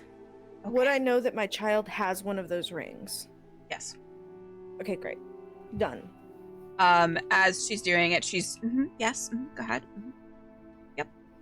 And she will slide over a slip of paper with a new account number on it. Maybe make sure that you hold on to this one. Yes, that was my bad. I'm gonna take it to memory and try not to forget it. Okay. I'm gonna actively do that. Is there anything else I can help you with today? Yeah, I'm gonna deposit 74 gold. Okay. If you could just please fill out this deposit slip. I fill it out. Give her the gold. She makes note of that. You hear her speaking again into the sending stone, relaying the amount deposited so that they can keep record of it. Is there anything else I can help you with today? No. No. I think we're okay. I have a question. Mhm. Is there insurance on this money? No. I was gonna say, because we just might have made just 50 gold, so we have a racket here. As far as so you could argue with the bank, but the bank is gonna say you left a slip of paper with your information on it for anyone to Yeah. take. So Yeah, I'm not gonna argue with them. That's my bad. so as she hands you the your new account balance, you will note that with the 74 gold deposited, it seems that 50 gold had been taken out. Okay. Fantastic. I'll just thank you. Her Have a smile is good a little day. tighter. Have a good day. I'm just gonna, is my bad, so I'll just let it go. And then I will go buy Nick his lunch and then bring this up at dinner. Okay. I'm gonna have lunch with Nick while he's doing whatever. I'm gonna read. So, if it's okay with you guys, Moss and Oleyna, did you guys want to do anything? I think Oleyna's just at this point just putting different hats on Moss. I would imagine she would buy him a new pair of trousers and a new shirt and whatever, and maybe new boots. And she's kind of just making everything look a little bit frillier than he probably normally dresses in. And that's, I don't know if we necessarily need to RP all of that out. You guys Yeah, good Nick then? isn't. I mean, Moss isn't arguing. He's just hanging out with his friend. And Neck was just I've like, been- identity theft is not a joke, boss. I know, right? Well, funny you should say that. Funny you should say that in Oleyna's presence. About how much do you think I would have spent on like a new outfit? A new outfit, 5 gold. Okay, that's inconsequential. Totally. Okay. No. So I'm gonna say Moss and Oleyna, you guys make your way to the library where you know that Eilif and Neck might be in order to meet up with them. As you guys were shopping, you had heard about a tavern just on the edge of town that you guys wanted to check out for supper, and you thought you might invite Eilif and Neck with you. It's called the Light Nest Tavern. And as you make your way, you find Neck very diligently writing. It seems he's almost done, and Oleyna is just sort of probably sitting there looking a bit bored at this point. Eilif, that is. Can I actually stealth? Because I would like to appear behind Eilif, like bouncing the gold in her hands. Okay, roll me a stealth check. Okay. Eilif, roll me a perception. Yeah. Whatever 14 plus 7 is. 21. I did How it. How does the librarian feel about blood spatter on his books? Just a random 15. 15. Okay, so Eilif, you do not notice as Oleyna sneaks up behind you, and it's the clang of gold against gold as she sort of tosses the pouch in her hand that sort of jostles you in your seat. Look back. Oh, you have my gold. Wonderful. Figured you'd be missing something. I think Oleyna would sort of maybe like hold out the gold and then snatch it back really quickly. Consider this a favor, dear, that it was me who found that slip of paper and not somebody else. Much appreciated. I suppose you can keep the gold. The gold's yours, dear. It's not like there Find was a much in sweet. there anyway. I have much more money than that, thank you. And she'll hand the gold back. Yeah. I was talking shit with Neck, by the way. I was like angry. Enough time has passed where she's like, it's fine now. Just right. Don't ever do that again. Don't leave your, That is not my gold. don't leave your bank account number around, but I wonder whose gold it is then, if it's not yours, but it's in your bank account. Curious. Secrets don't I'm make gonna- friends, Eilif. Can I pull Oleyna aside? Oh, yeah. She's gonna pull Oleyna aside and just. You don't tell anyone about the name.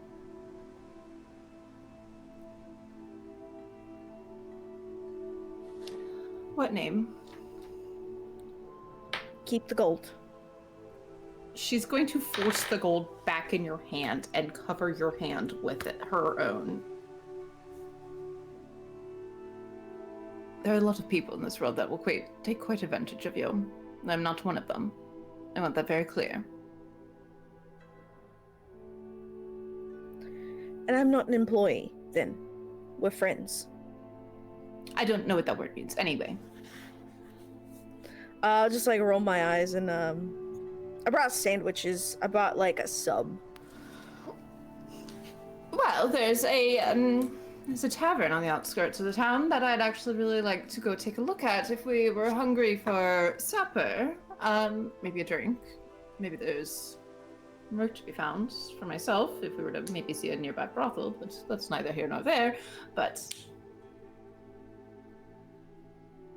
thoughts?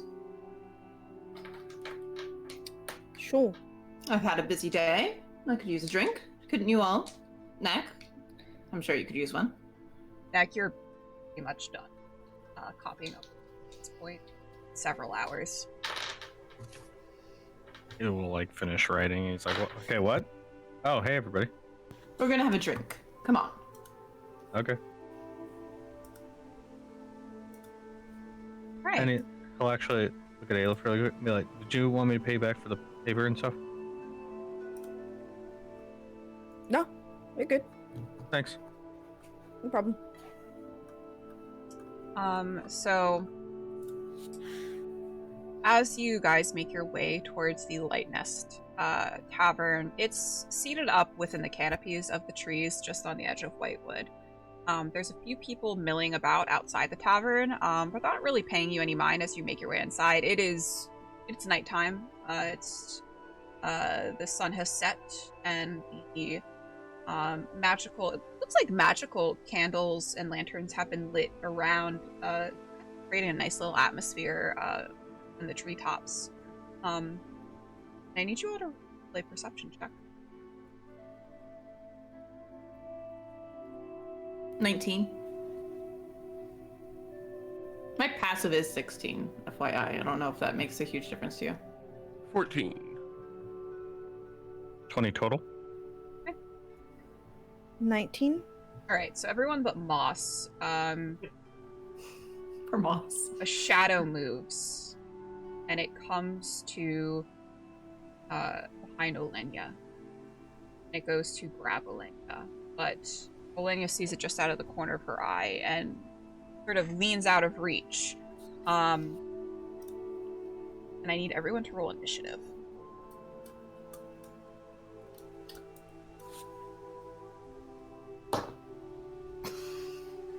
Five. Okay. 16. 10. 6. Okay. So let me just roll initiative for these guys.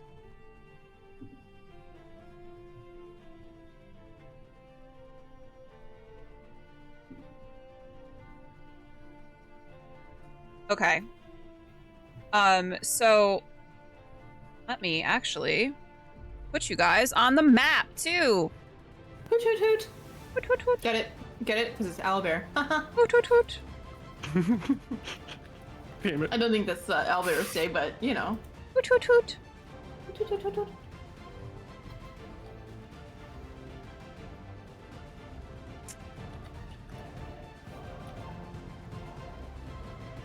Let's see. 2, 1. Not the assassins. Assassin. Do you think they have a creed? I think so, and I think they like to do leap of faiths. I don't want to play Assassin's Creed. Dude, me too.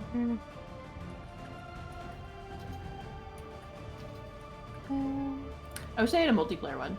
Like, Oh my god, that'd be multiplayer great. Story mode. You know what I mean? Mm-hmm. We could be assassins together. Assassins.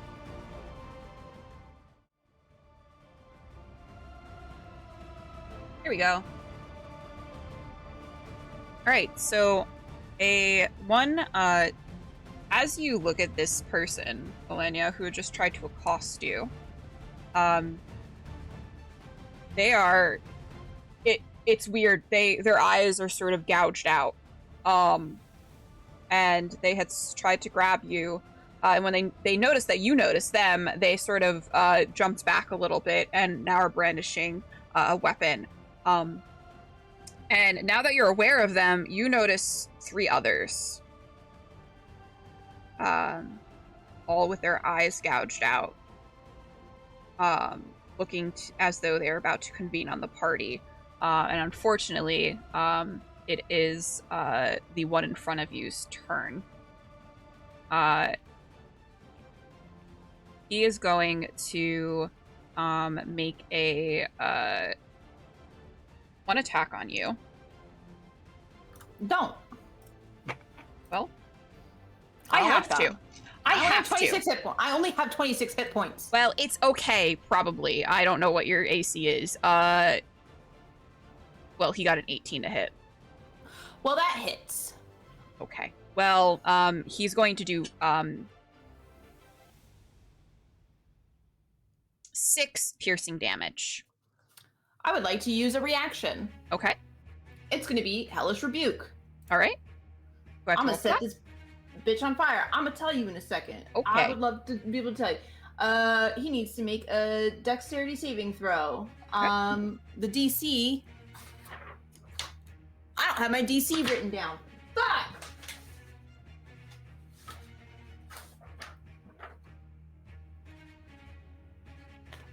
$14.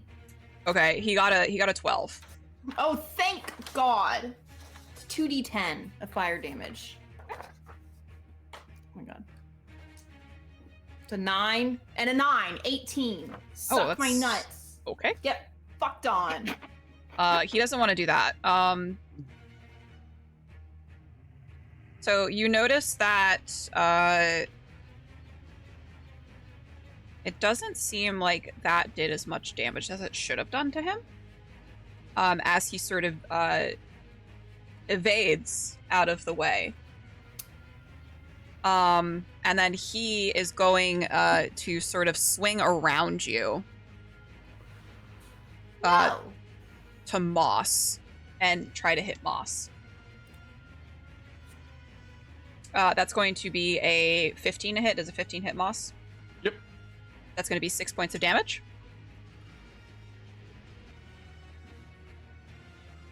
Point of question real quick. Moss had previously had a point of exhaustion. We've long rested since then, but has Moss actually slept enough to get rid of that exhaustion? I would say you probably have, yeah. Although you had a nightmare last night, you did sleep. Okay. Okay. And then we have this person is going to run up on the roof of the tavern and is going to jump down onto Neck. So I'll put her right here.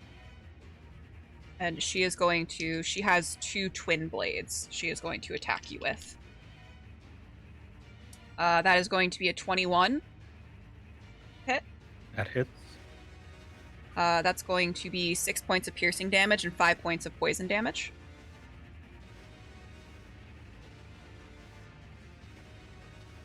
I would like to use a reaction. Go ahead. The Hellish Rebuke. The fuck did you get Hellish Rebuke? Oh, All right. Spiker. The save is a 12. Yeah, that definitely fails. 17 damage. Okay. All right. And then the other blade attack. That is going to be a 17 to hit. I don't think that hits you, Miss. right? Okay. Yeah, that is her turn. We're gonna go to Assassin 1, who's gonna come up behind Oleyna. And is going to try to assassinate. That's going to be a nat 20. Moss uses silvery barbs. You have to reroll. Okay. Thank you. That's going to be a 16 to hit. Is a 16 hit? Sure does. All right, so that's going to be 6 points of damage. Okay. And you can give advantage, Mournian, to another person. We'll give it to Neck. Okay. Well, that's a good thing, because Neck is up next. How bad does Assassin 4 look after? Not bad at all. She's still old and strong. Okay, well then fuck that. They can deal with that. I'm gonna... Can I be there? Mm-hmm. Okay. That's like an overhang, Yeah. so... I'm gonna go there then. Do they attack me when I move? No. Okay. And then I'm gonna swing my Warhammer. I'm fucking eyeballing that spine, motherfucker. Is that a joke because they don't have eyes? Eyeball anything. Yes. 17 to hit. Who is that? Your 1? 1. Yep, that is going to hit.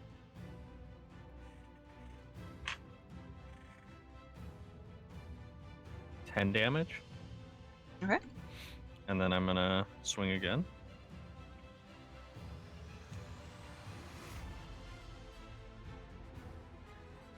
$25 to hit.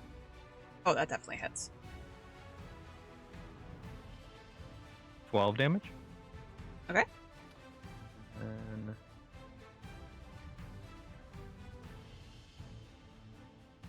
I'll also put a Thunderous Smite on the second hit. Go for it. So they need to roll a strength save. Okay. 12. 5. Okay. So they'll be pushed back 10 feet and knocked prone, and also deal an extra 5 damage. Okay, so it's gonna do 5 damage. It's pushed back 10 feet. Yep. So he is pushed over the edge of the canopy. And he is going to fall to his death because you are very high up.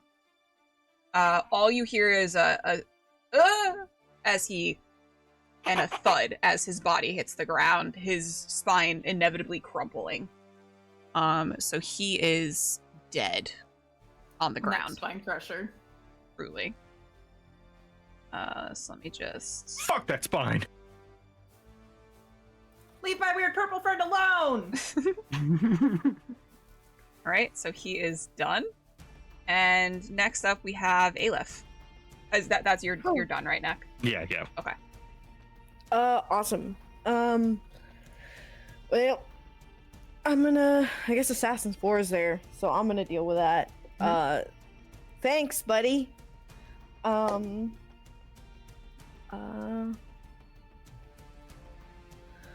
Is a 15 gonna hit? Nope. Nope. Okay, then I'll do it again. Can I use an extra dice? One of my advantages? Okay. Yeah, for it. Is a 23 gonna hit? Oh, 23 is going to hit. Awesome.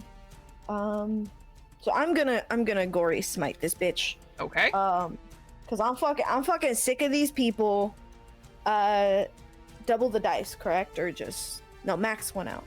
Yeah, you're gonna max the initial damage and then you're gonna roll the crit damage.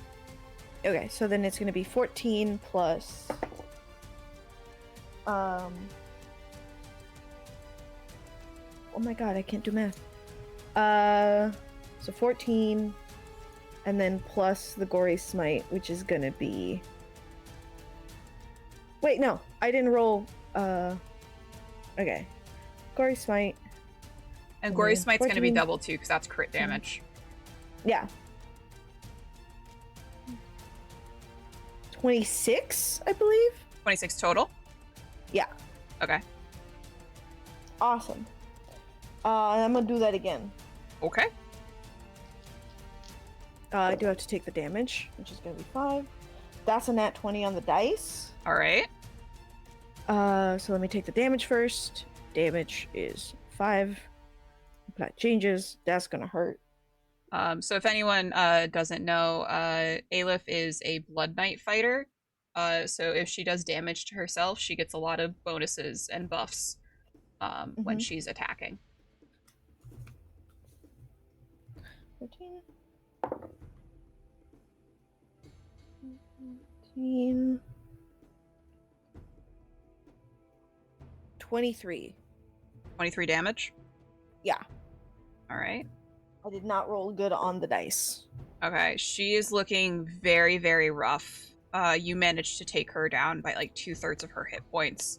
However, that first hit that you didn't seem to do as much as she sort of dodged out of the way, where it kind of barely nicked her shoulder. Okay. Damn it. Ouchies, I guess. Alright. Is that all you got, Eilif, or? I think that's all I have. Let me just double check really quick. Yeah, that's all I got. Next up, That's we it. have Moss. All right. So the one that's standing directly in front of me, right beside Oleyna. Oleyna. Mhm. Uh, can I thunderclap in such a way to hit him and not her? Yeah. What would be Alright. better is if you move to the space next to Neck, Yes. because oh wait, it's Thundercat Clap, not Thunderwave, right? Yeah, actually, no, that's bad. It's an AoE. Okay. Then what I am going to do instead is Ray of Frost that. Okay. That is a 22 to hit, Oh, that definitely hits. and that is 10 damage. Okay. And can I inspire Eilif? You sure can. That's a D6, right? D8 now. D8, okay. So Eilif, you have a D8 on whatever roll you want to use that for. And does the Ray of Frost do anything else besides the damage, Morn? It slows their movement speed by half. Okay, okay. That all for you? Mhm. All right. Oleyna. At last. Okay, first things first, I'm gonna go ahead and hex Assassin 2. I don't need a roll for it. They're just hexed. For the sake of choosing something that they have a disadvantage at, I'm just gonna choose Wisdom, but it doesn't matter because I'm gonna use Eldritch Blast, and I'm gonna use one of my advantages. Okay. Because I want that extra D6 of necrotic damage. God damn it, why didn't I not transfer that?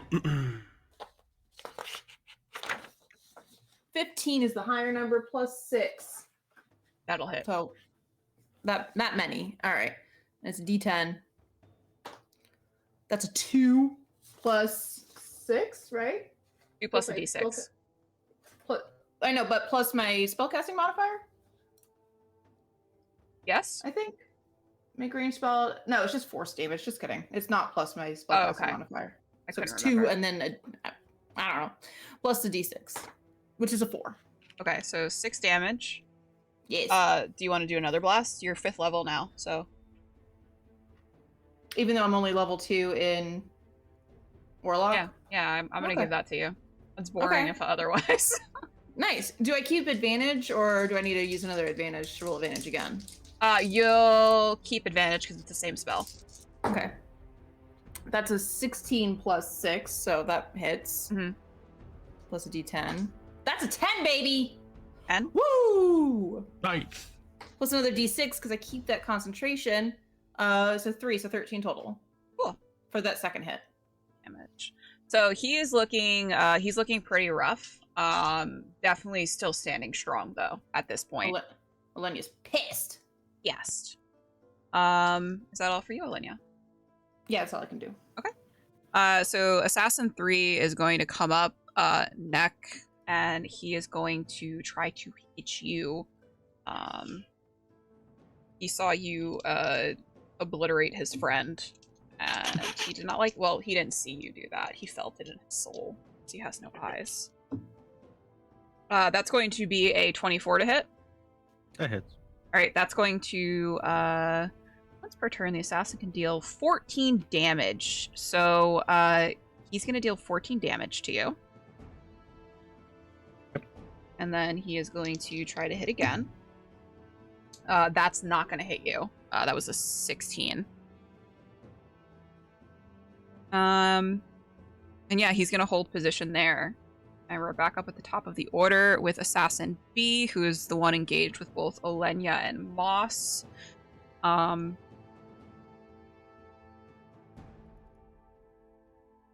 Oleyna, you did a lot of damage to him, but the Bard is worrying him because Bard.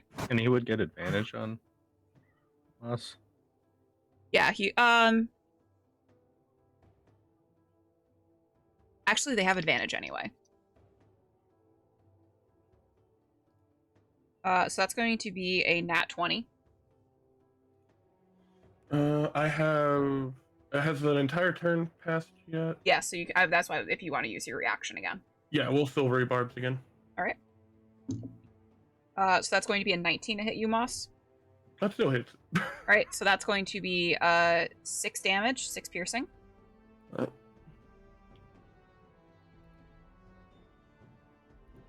And then he's going to attack you again with his short sword. Going to be a nat 20. Well, fuck. Okay.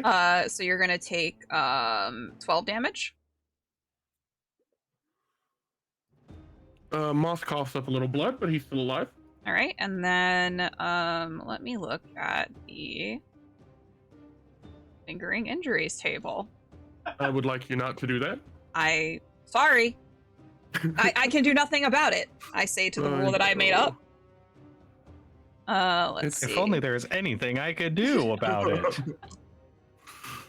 She hates me. So that's internal bleeding. Oh, I love it. Whenever you attempt an action in combat, make a DC 15 Constitution saving throw, or you lose your action and can't use reactions until the start of your next turn. The injury heals if you receive magical healing, or if you spend 10 days doing nothing but resting. Holy fuck, that's rough. Okay. But that is the end of their turn. Cool. You, boss, you feel it. You're like, something's wrong. That's why I was coughing up blood. This is bad. I mean, you called it, really. Yeah. Next time I'll keep my mouth shut. So this is Assassin 4's turn. She's turning to Eilif. She's mad. Eilif did a lot of damage to her, and she did not like that. She's going to multi-attack with her short sword. Holy fuck, I just rolled another nat 20. Joel, take those dice away from her. You flip her off. Yeah. Even if she injures me, I'm still doing it. Yeah, so that's gonna be that's 12 points of damage, and then we will roll again on the lingering injuries table. Good luck. That's going to be oh no. If you take my leg or arm, I'm gonna cry. I'm gonna go to your house and shit. How do you feel about your stomach? I would like it intact.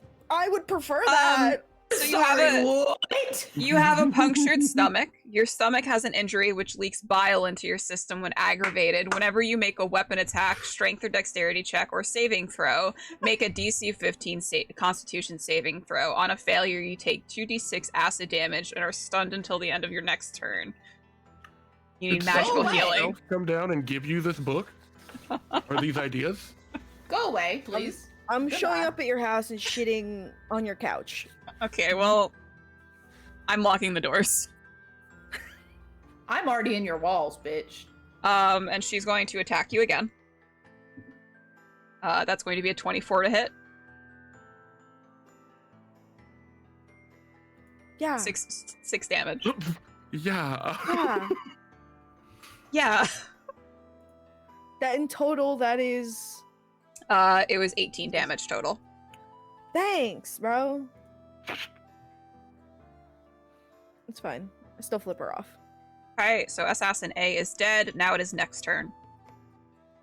Guess I'll try and do some more heavy fucking lifting, team. I'm trying. Assassin 4 looks better than Assassin 2.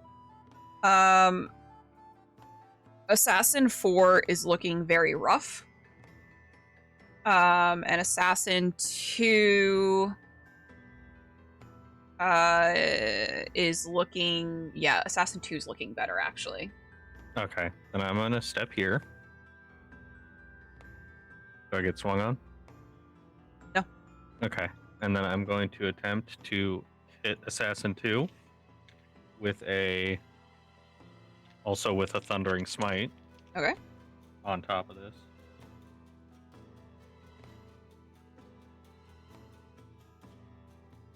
A 25 to hit. That's definitely going to hit. And then they need to make a strength saving throw. 5 again. Okay, then they're going to get launched back, and they're also going to take 16 damage. Same thing happens. You hear the ah! And the thud as their body hits the ground. Y'all are so fucking high up that the fall damage is just, it finishes him off. And and you guys are down to facing 2 enemies now. Zach, would you like to do anything else? Yes, I'm going to use my second attack on the Assassin 4. It's going to be a regular attack.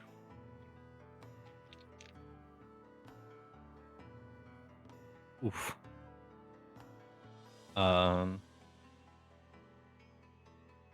14 to hit. Assassin 4, that does not hit. I figured. That. You do have That is my advantages. Huh? You do have advantages. Yeah, no, well, I've been also using them. Oh, okay. Or I have, well, pretty sure most everybody's giving me advantage because of flanking. Oh, okay. Alright. Wait, did you use an advantage? Like, did No. you use an advantage when you hit? Oh, no. Can I use one on Assassin 4 then? Yeah, So then that would that's what I make was it asking. 16 to hit? Yeah. I knew that. I don't think he did. He didn't. 12 damage? She is grabbing at her side as you're using your warhammer, right? Yeah. Yeah, you crush a rib. Just a rib? Maybe 2. You Does know that video that you had sent? That.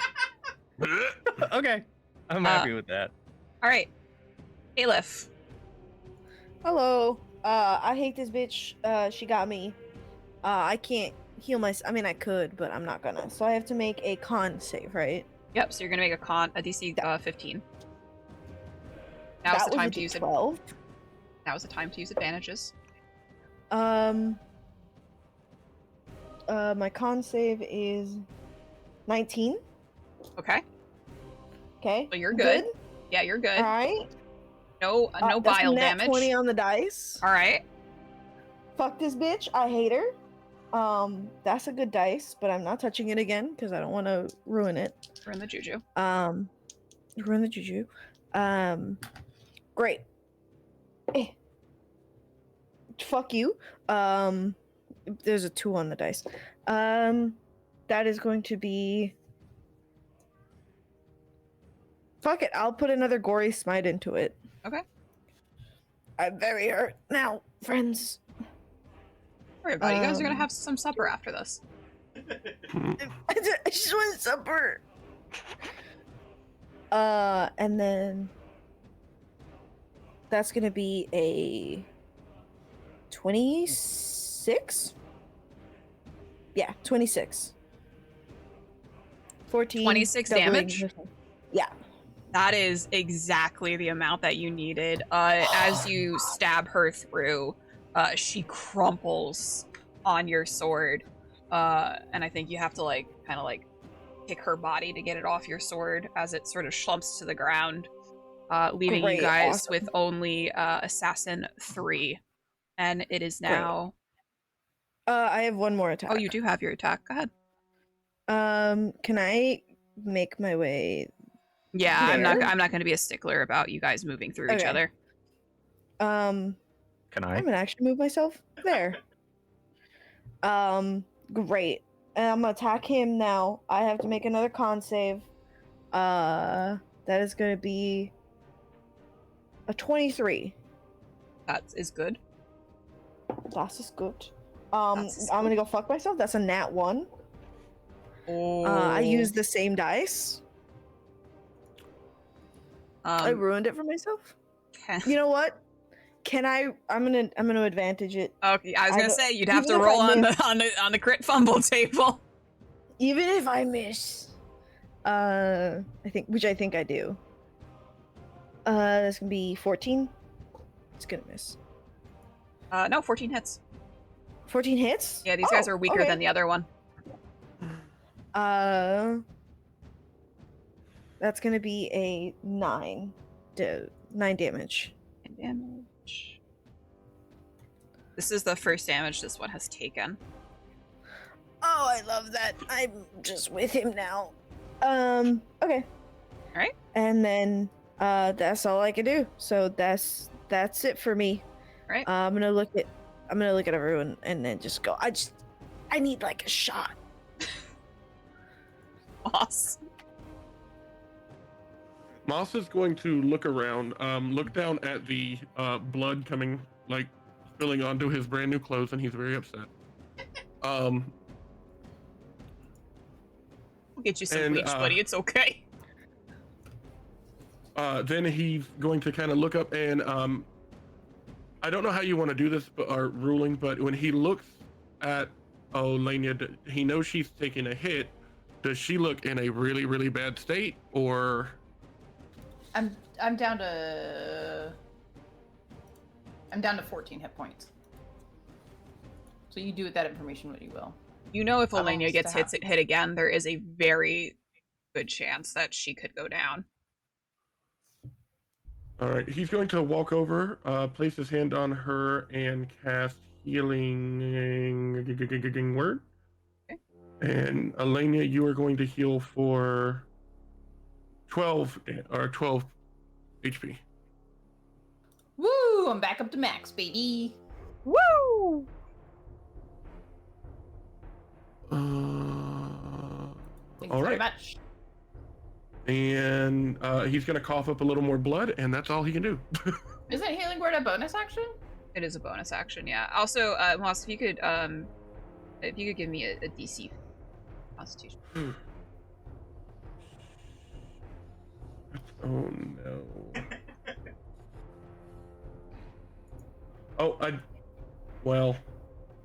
It was a 5.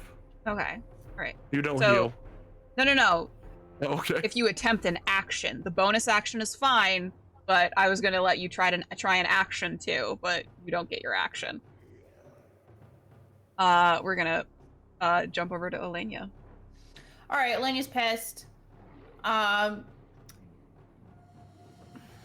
If I know Eilif needs blood to do something, can I cut my hand in this moment and give her some of my blood? I mean, Moss did. I was gonna say, did Moss tell her that this was all in theory? No, he didn't mention that in theory. a but blood theory. blood theory. But Elenia loves science. She's a slut for science. I'm gonna say you can Real try. cool. What do you mean? What can I try? You can try. You're gonna find out on Eilif's next turn if that's successful. But I'll give you this to you as a free action. Okay. I just want to point out that this is why very extensive notation for science is necessary. It's fine. Okay, so here's what I'm gonna do, because I know I can move my hex, can I, without an action? Yeah. Okay, so I'm gonna move my hex onto Assassin 3. I know he took damage, so I'm gonna go ahead and cast Toll the Dead on him. That's a Wisdom saving throw, DC 14? 14. DC Wisdom. He has no bonus to Wisdom, so that's a 12. Okay, great. So that's a D12 of damage. 2d12. Plus a D. Oh, it is 2D12. Is Fifth it? level. Yes. Yeah, you're 5th level. Oh yeah. Okay, so Kerchow, that's a 4. That's a 4. That's 8 plus a D6 for necrotic. That's a 2, so that's 10 total. Okay. And then with her dagger, she's gonna go ahead and cut open her hand and go over to Eilif with her open palm. Okay. And I don't know what she'll do. You know what? Can I redact that? Can I retcon that and take Eilif's sword, like take Eilif's hand with her sword and cut open Olena's hand on the sword? All right. And I'll take whatever damage you want me to take for that. I'm gonna say 2 piercing. Is Okay. that all for your turn? Yeah, and well, I do want to note she is making very intense eye contact with Eilif while she's doing this, and she is going to look at Eilif, and as she cuts open her hand, she'll say, "Friends." Friends. And that's my turn. All right, it is Assassin 3's turn. He is going to stab at Eilif. That is going to miss. That is a 15. And he's going to try again. He doesn't understand how someone that is having bile leaked into their abdomen is so dexterous, but whatever. Serpentine. That is going to be a 16 to hit. 16 doesn't hit you, right, Eilif? 16 is right. Is my armor class. Is it? Okay. So that's going to be 6 piercing damage. Awesome. Thank you. Yummy. Yummy. And we are back up to Neck.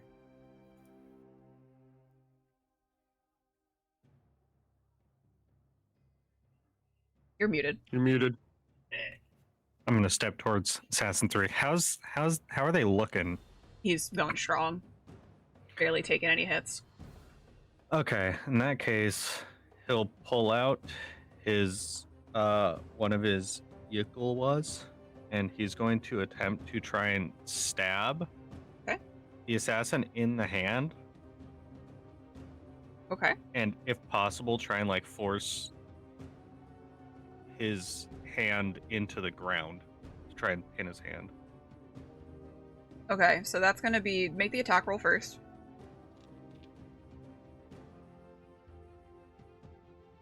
Going to use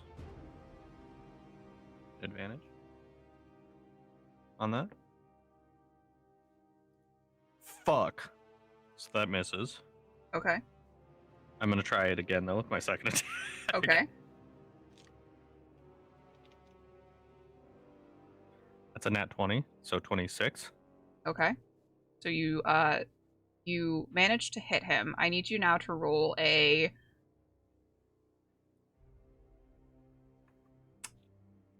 I'm going to say strength. See if you have enough force to pin his hand with your blade. Okay. Just like a strength check. Yeah, just a strength check. 15. Okay. Unfortunately, he rolled a 16. It was contested. So you do not pin his hand, but you are going to be doing that crit damage. So roll your damage.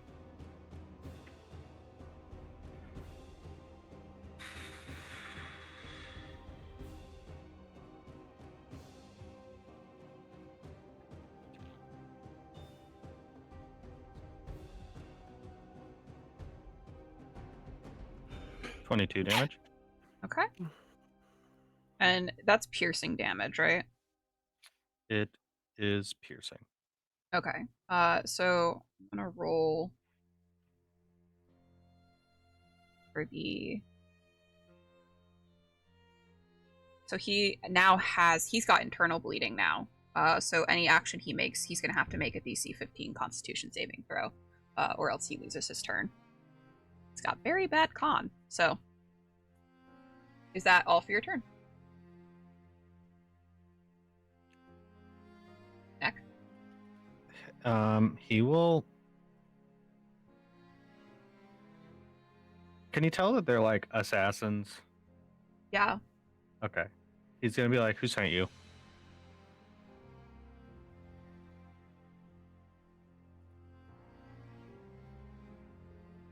Okay, then I have my turn. Eilif, it is your turn, and I need you to make me an Arcana check. With Bet advantage. money. Bet money. That is going to be a 19. Good.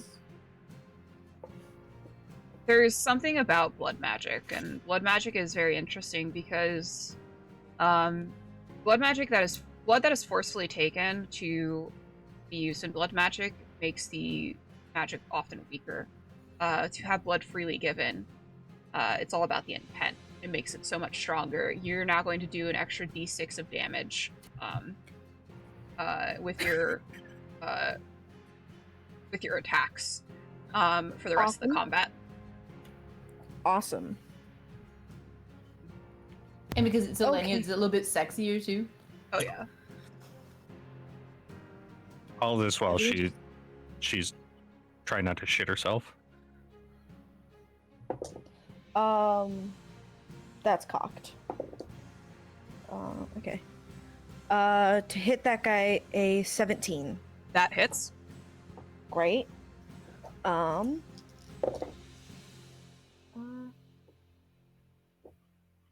12 damage? Okay, is that with Oh, the wait. extra d6? No. So, yes, but I forgot to add the extra 4. So 16? Okay.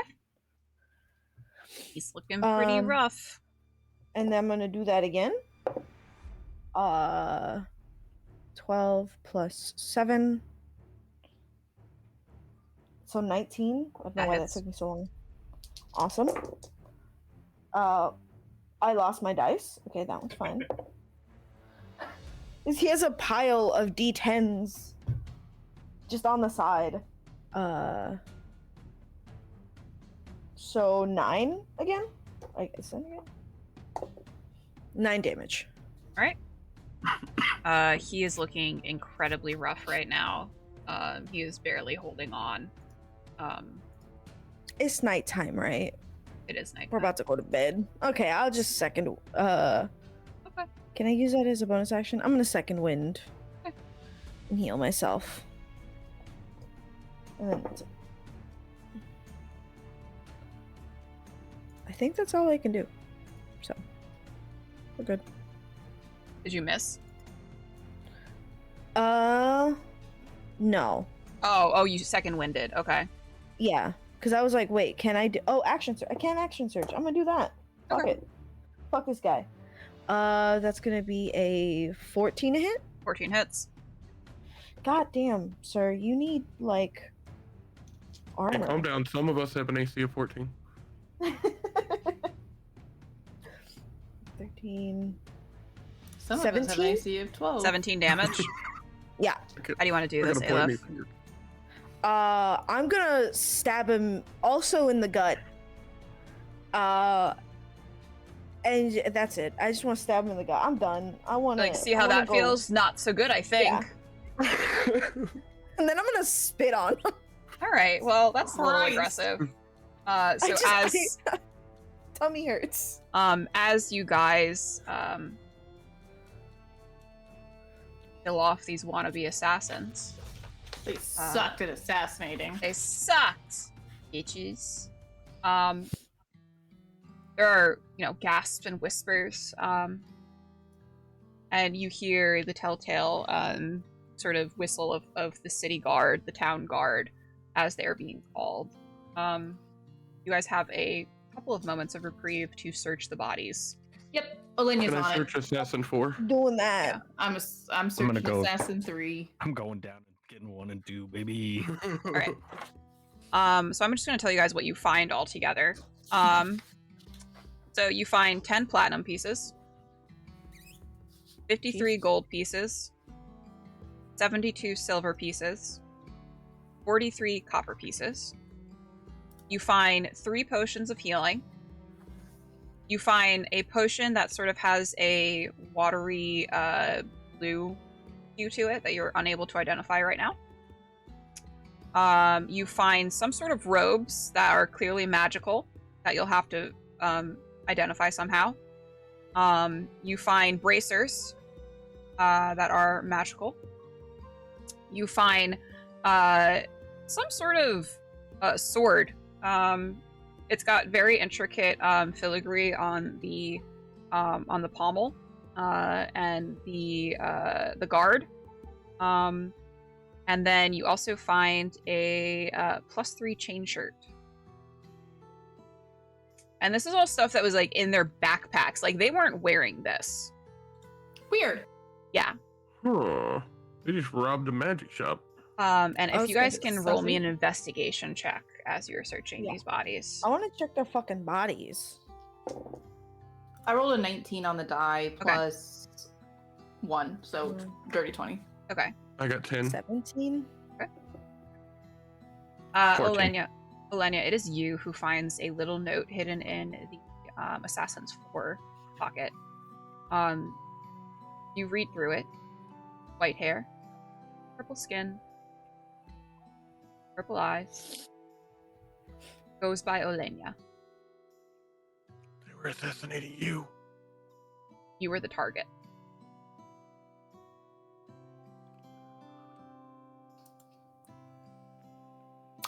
Oleyna's gonna keep that to herself right now. Okay. And as you're looking at these people, I'm gonna give this to you, Oleyna, for that investigation check.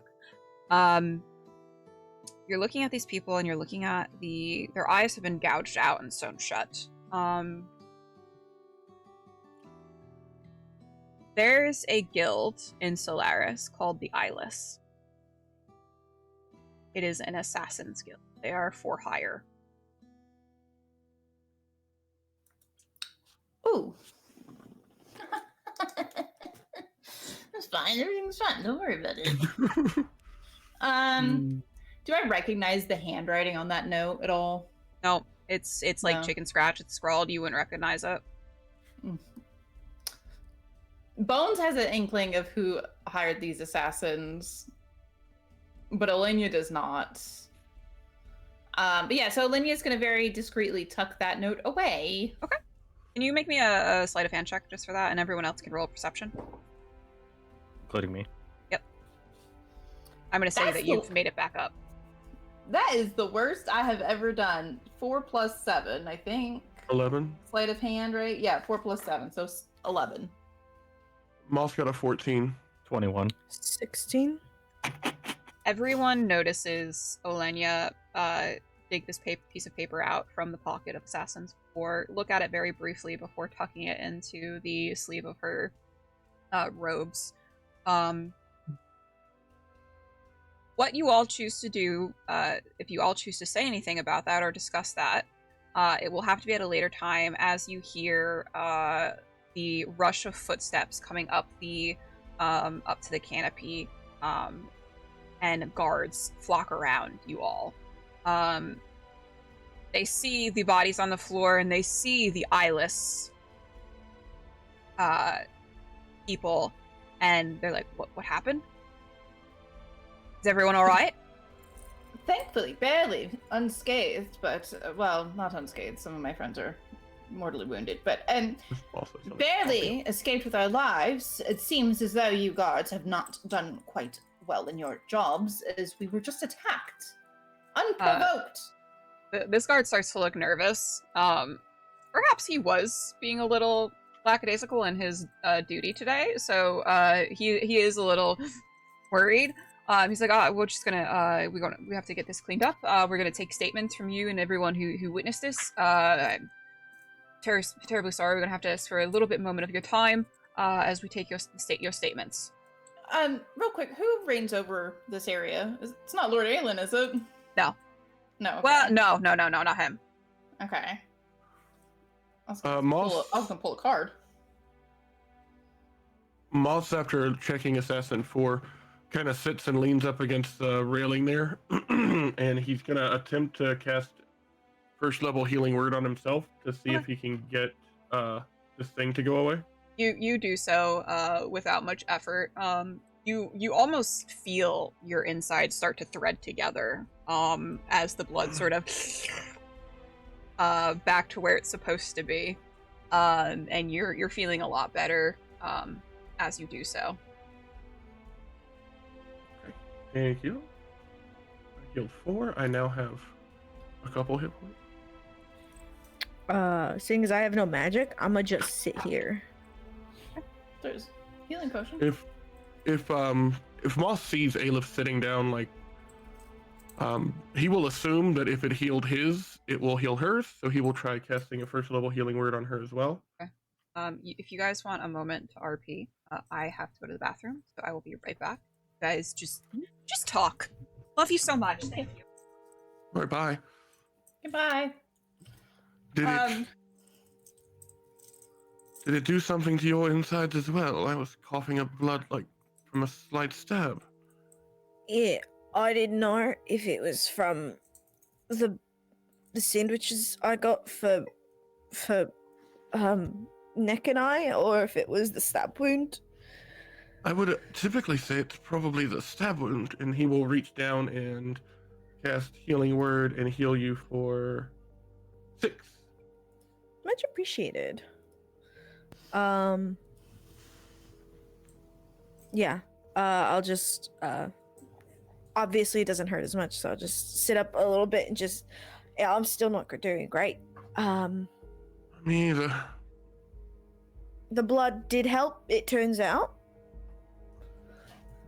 Excellent. Maybe we should Thank you just- for the assistance. Correct. Maybe we can just give you a stockpile. I don't know if coagulated blood will do it.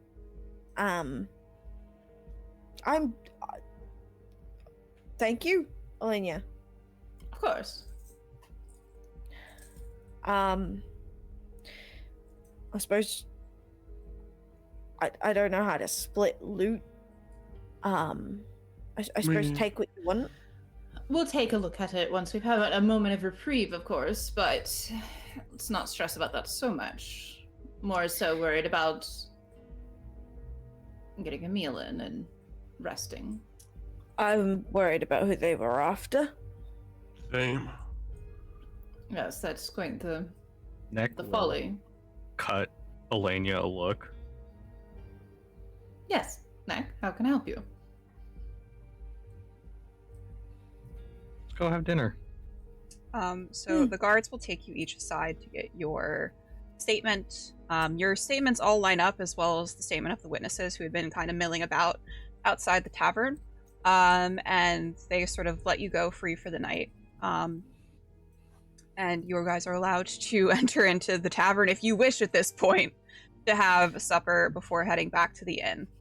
Yes, Oleyna wants to ignore Neck's question and quickly move into the tavern to sit and eat.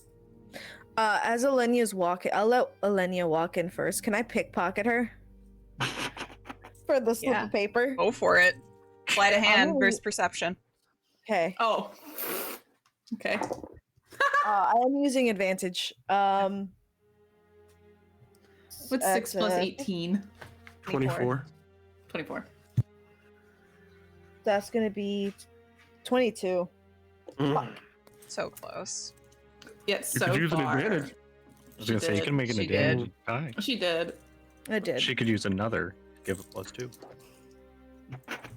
Well, it would still go to Oleyna. Yeah, it'd have to be 25. Can or I higher. hold on? Can I use that inspiration that You can use You the bardic could, inspiration, yeah. yes. Yeah. I'm not, I have It's a it. D8. So it's a D8. You can roll 2 D8s. You can either roll 1 D8 or you can roll 2 D8s. Just but roll if you one. Yeah, just roll. Just roll 1. Okay. The other things. We'll watch it be a 1. 3. Damn That's it. exactly Just what you enough. Can I ask a question real quick? When she's doing that, I assume we're all walking in together. Mhm. Would Moss have seen that? You're gonna have to roll higher than 25 perception. That is impossible, so never mind. I was gonna say, is Moss about to try and pickpocket, It's just the line of you guys pickpocketing each other. and then I pickpocket Moss? The highest I could get is 24, so. Eilif, you are so silent in your movement as you very carefully step beside Oleyna, and you saw where she had tucked away the paper, and her sleeves are rather flowy, so it is no problem for you to sort of sneak a hand right up into the secret pocket that you know is there, and pluck the piece of paper from it. You also get Okay. all my pocket lint, bitch. Ooh. Glittery. Yeah. Okay. Good luck getting rid of that. Oh no, I can't get rid of it. Yeah. Okay. I'll put it in. Just tuck my hands in my pants and then sit down for dinner. As Do you you look at guys, not yet, right? You don't look at it yet. No. I'm Okay. like sweating over here about that. I know, Moss, you had a suggestion on where to go next. Would you like to have this conversation here at dinner tonight? Yes. So you all have received a plate of dinner on the house due to extenuating circumstances, as well as a free round of your preferred drink. You're all sitting around the table. So I know we have quite a ways to go and a party to get to. However, I would consider it a personal favor if we could make a slightly out of the way stop. I need to go home. Oh, Where's that? Turgaron. okay. I need to see where these birds are coming from, because I know they shouldn't be possible. Well, to be quite honest, it's really not that far after the wave. I don't see that being an issue. Act like has just been kind of like thinking out loud, and then he's just like, it would actually be faster. You know, Neck, you know that if you were to go to Turgrin, you could very easily get a boat out of Turgrin to sail you to Knife's Edge, which would kind of bypass the land route, which would take a little bit longer. Yeah, so he's like, it would actually be faster to kind of go there. Thank you. Thank you very much. I can't promise I know what I'll find there, but I'm hoping at least some sort of answer. I think you'll find a hand from Oleyna on your shoulder and giving you sort of a familiar squeeze. It doesn't matter what we find. We'll find it together. I'm sorry I got blood on your new clothes. It'll wash out. And she takes like a kerchief and it's like licking it and like dabbing out blood. We can get you a whole new outfit. We could. Yeah, don't worry about it. I'm hoping this can be the start of a different situation. I'm sure it will be. It's alright. Whatever we find, I suppose we could deal with it. I don't think it'll be dangerous. But who knows? Well, and Moss will pick up his glass and raise a toast. We're unusual, but I think we're all becoming friends. To friends. Nick Friends. doesn't toast yet. I think Oleyna will look Eilif in the eye. To friends. And she'll take a sip. I will forcefully clink Neck's glass and then take a sip. It's bad luck if you don't drink, Nick. I didn't cheers yet. Well, she cheers you, so now it's bad luck if you don't Oh, I drink. think he may have something he wants to say. What is it then, Nick? You say friends, and we are getting quite close as a group. Is it good to hide secrets from friends, from traveling companions?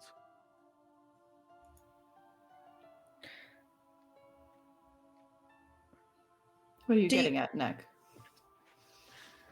What'd it say?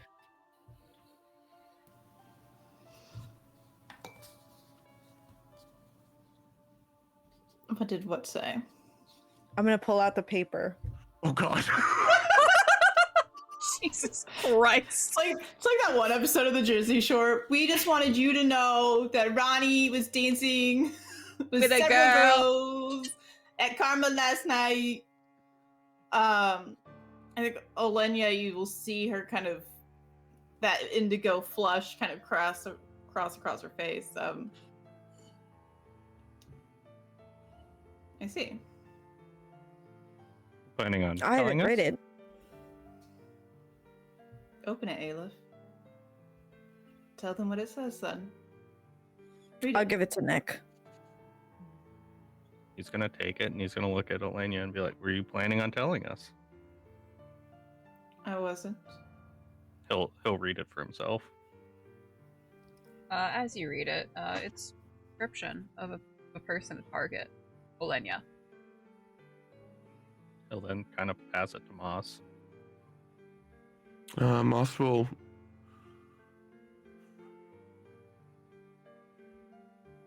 Moss is going to take the paper, but he's not going to open it or read it. He's just going to sit it down in front of him. I think Oleyna will... Oh, go ahead. I'm sorry. I understand sometimes keeping things to yourself.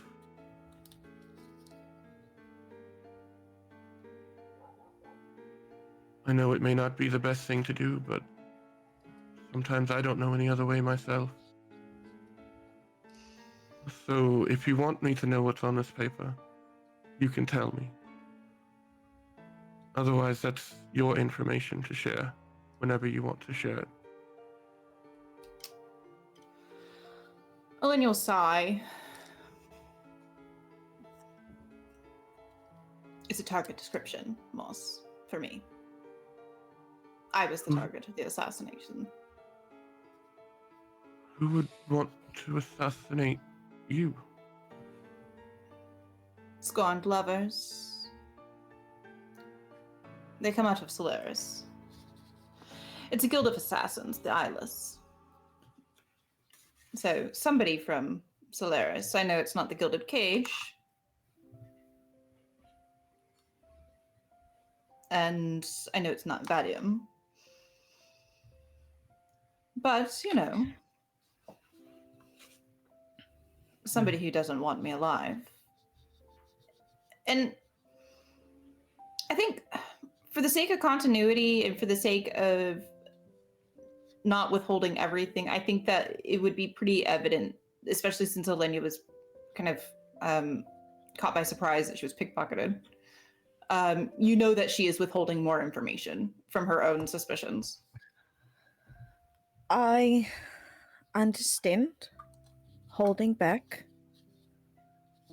However, if it can assist in us protecting you or figuring out who it is after you so that we no longer have to deal with the people,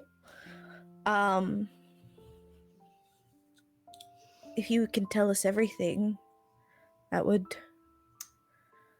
help us, help you. Nick will be like, listen, as long as we all communicate about who might be trying to kill us, individually or as a group, I don't really care about the emotions or the reasonings behind it. If this was... I just care to know and be aware of groups that might be after us. My old command, as you all know, may or may not be after me. It's unlikely, I think. But I've already told you guys, because that endangers you all if you're with me. Why they're after me or anything of that nature, I could tell you guys I couldn't. Doesn't matter to me. I like to know that there are assassins after us. Why? Don't really care. That was my only hang up in this. Fine. You want to know the truth. I'll tell you the truth. My name is not Oleyna Sparrow or Finch or whatever, the silly little bird, heron, that I named myself after. My name is Oleyna K. I'm a bastard. K being my bastard name. My father, a high elf, found himself between the legs of a drow whore, much like myself. It's almost like the cycle repeats itself, huh? A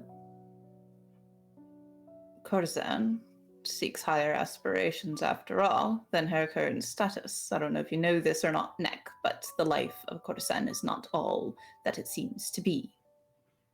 The Gilded Cage is an apt name, isn't it? Trapped there, with no way out. But it all seems so opulent and beautiful, doesn't it? My father's Lord Crane.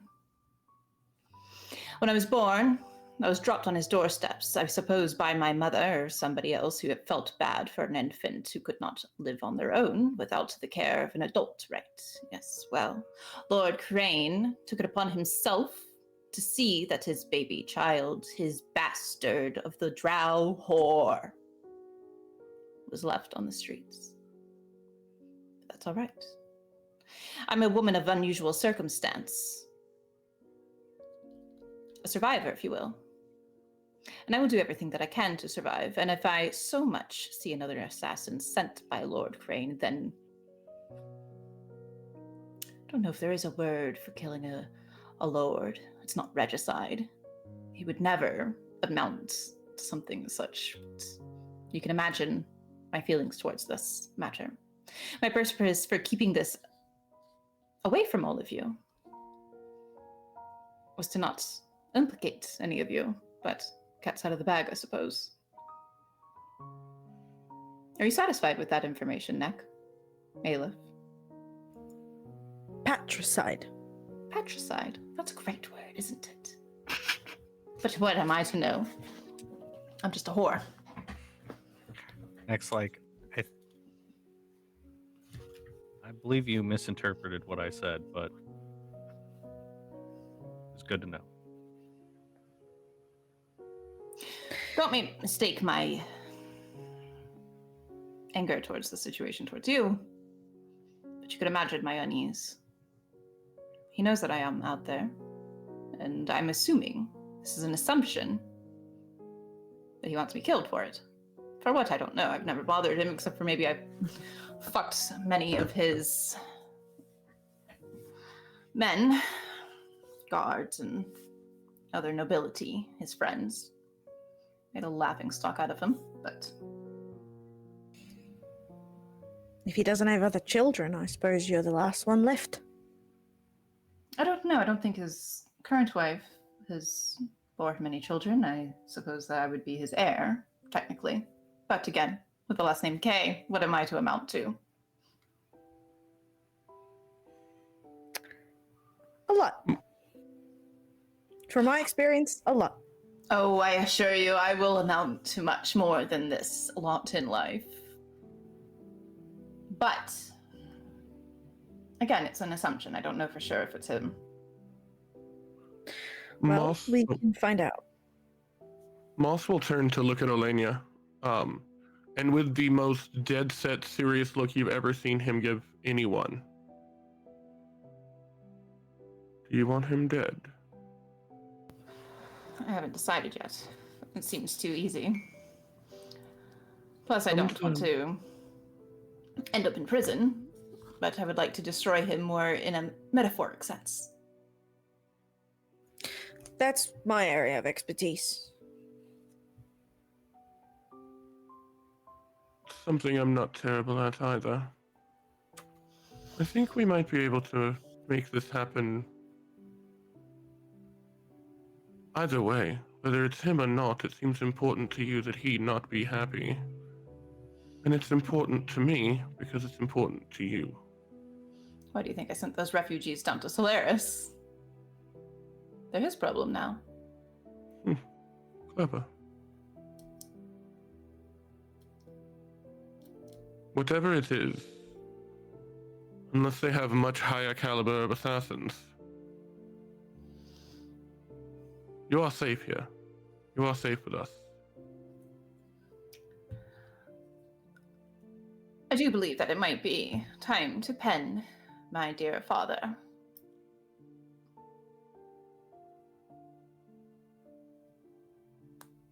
I feel either way, it either shows us he's going to lie about it, or through overconfidence, will show us if he is indeed the one who sent them. Oh no, I don't expect a letter back from Lord Crane. I just want him to know that I know. And that I survived.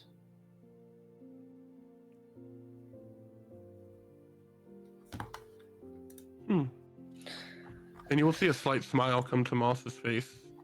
Somewhat devious.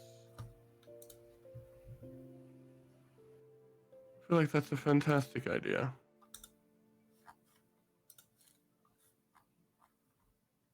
I'm glad you think so.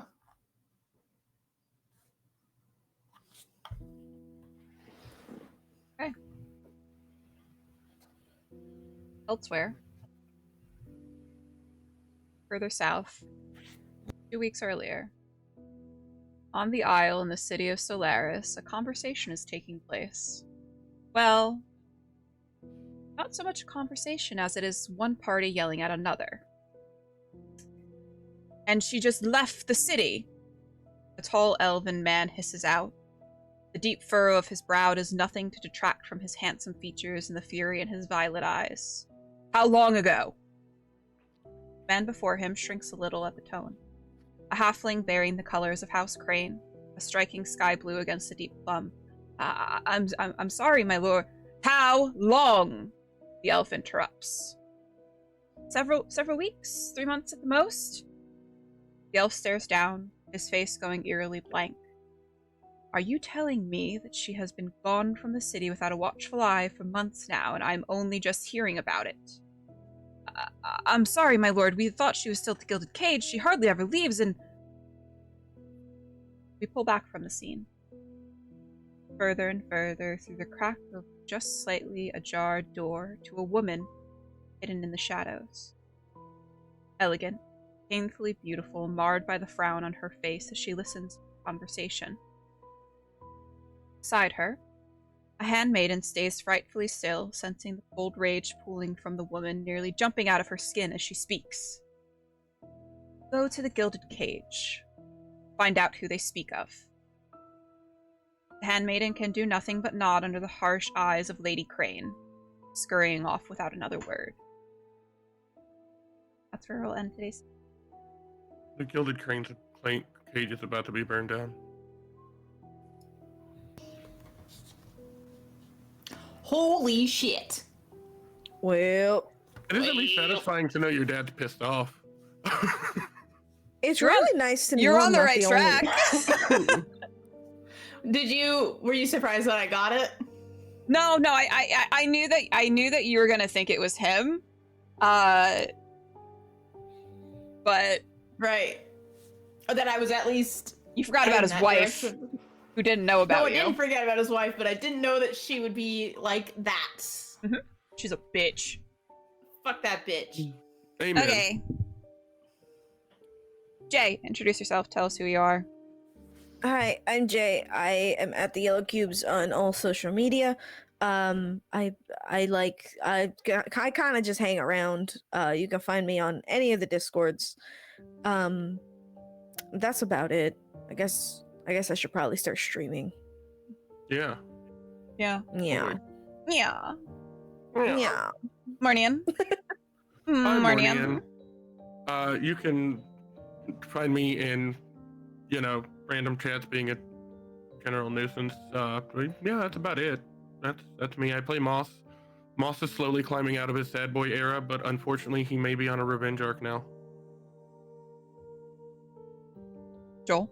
Joel, aka TactlessRaccoon in chat, aka Neck the Spine Destroyer. Next. That's 5 seconds. Bones. Stop doing that! Stop just wrecking our split! I hate myself. I'm running away. Anyway. Hi, everybody. I'm LittleBones309. I'm an indie gamer. That's all I do over my channel. Except for on Saturday nights after D&D. I have AAA Saturday. So check that out.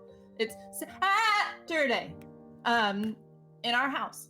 In the middle of our house. In the middle of our house. We can't do this right now. All over the web as LittleBones309, and I play a whole bunch of different TTRPGs with all my friends, and I love playing Oleyna, and I'm writing a letter immediately, strongly worded, to Lord Crane. Hi guys, I'm Myriad. This is my channel, so yep.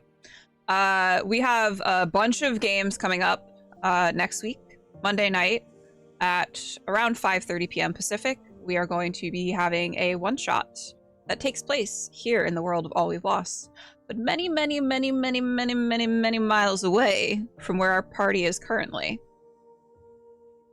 So make sure to tune in for that. And then on Tuesday, this group is going to be taking on a Western Paranormal little bitty that I put together using the Sega system, which the Kickstarter is live now. I need to set up a command for that, but just Google Sega's Kickstarter and it'll pop right up. It is a setting agnostic system. Very, very easy to learn. Very, very cool. I'm very excited to run this game. It's going to be a mini series that's going to be taking part over the next 3 weeks on Tuesdays at 5 p.m. Pacific. Then we're back here on Saturday with All We've Lost. But then throughout the week, I will be playing some video games, mostly Mass Effect, maybe some other stuff if I have time. I won't, but maybe. Anyway, we're gonna does anyone have anyone to raid? If not, I'm just gonna end stream. Hold on. Read these nuts. Got him. Let me see who. You want 20 people to kick you in the nuts? Literally. Jelly Gatto is streaming right now. She's streaming Project Zomboid. Oh, we love Jelly's- Jelly. Okay, we're gonna Yeah. raid over into a Jelly Gatto. But yeah, thank you for hanging out today, guys. I appreciate everyone. I hope you guys enjoyed, and I hope you guys are enjoying the story. I'm enjoying traumatizing my players. Hooray! Ah! Goodbye. Everyone wave bye.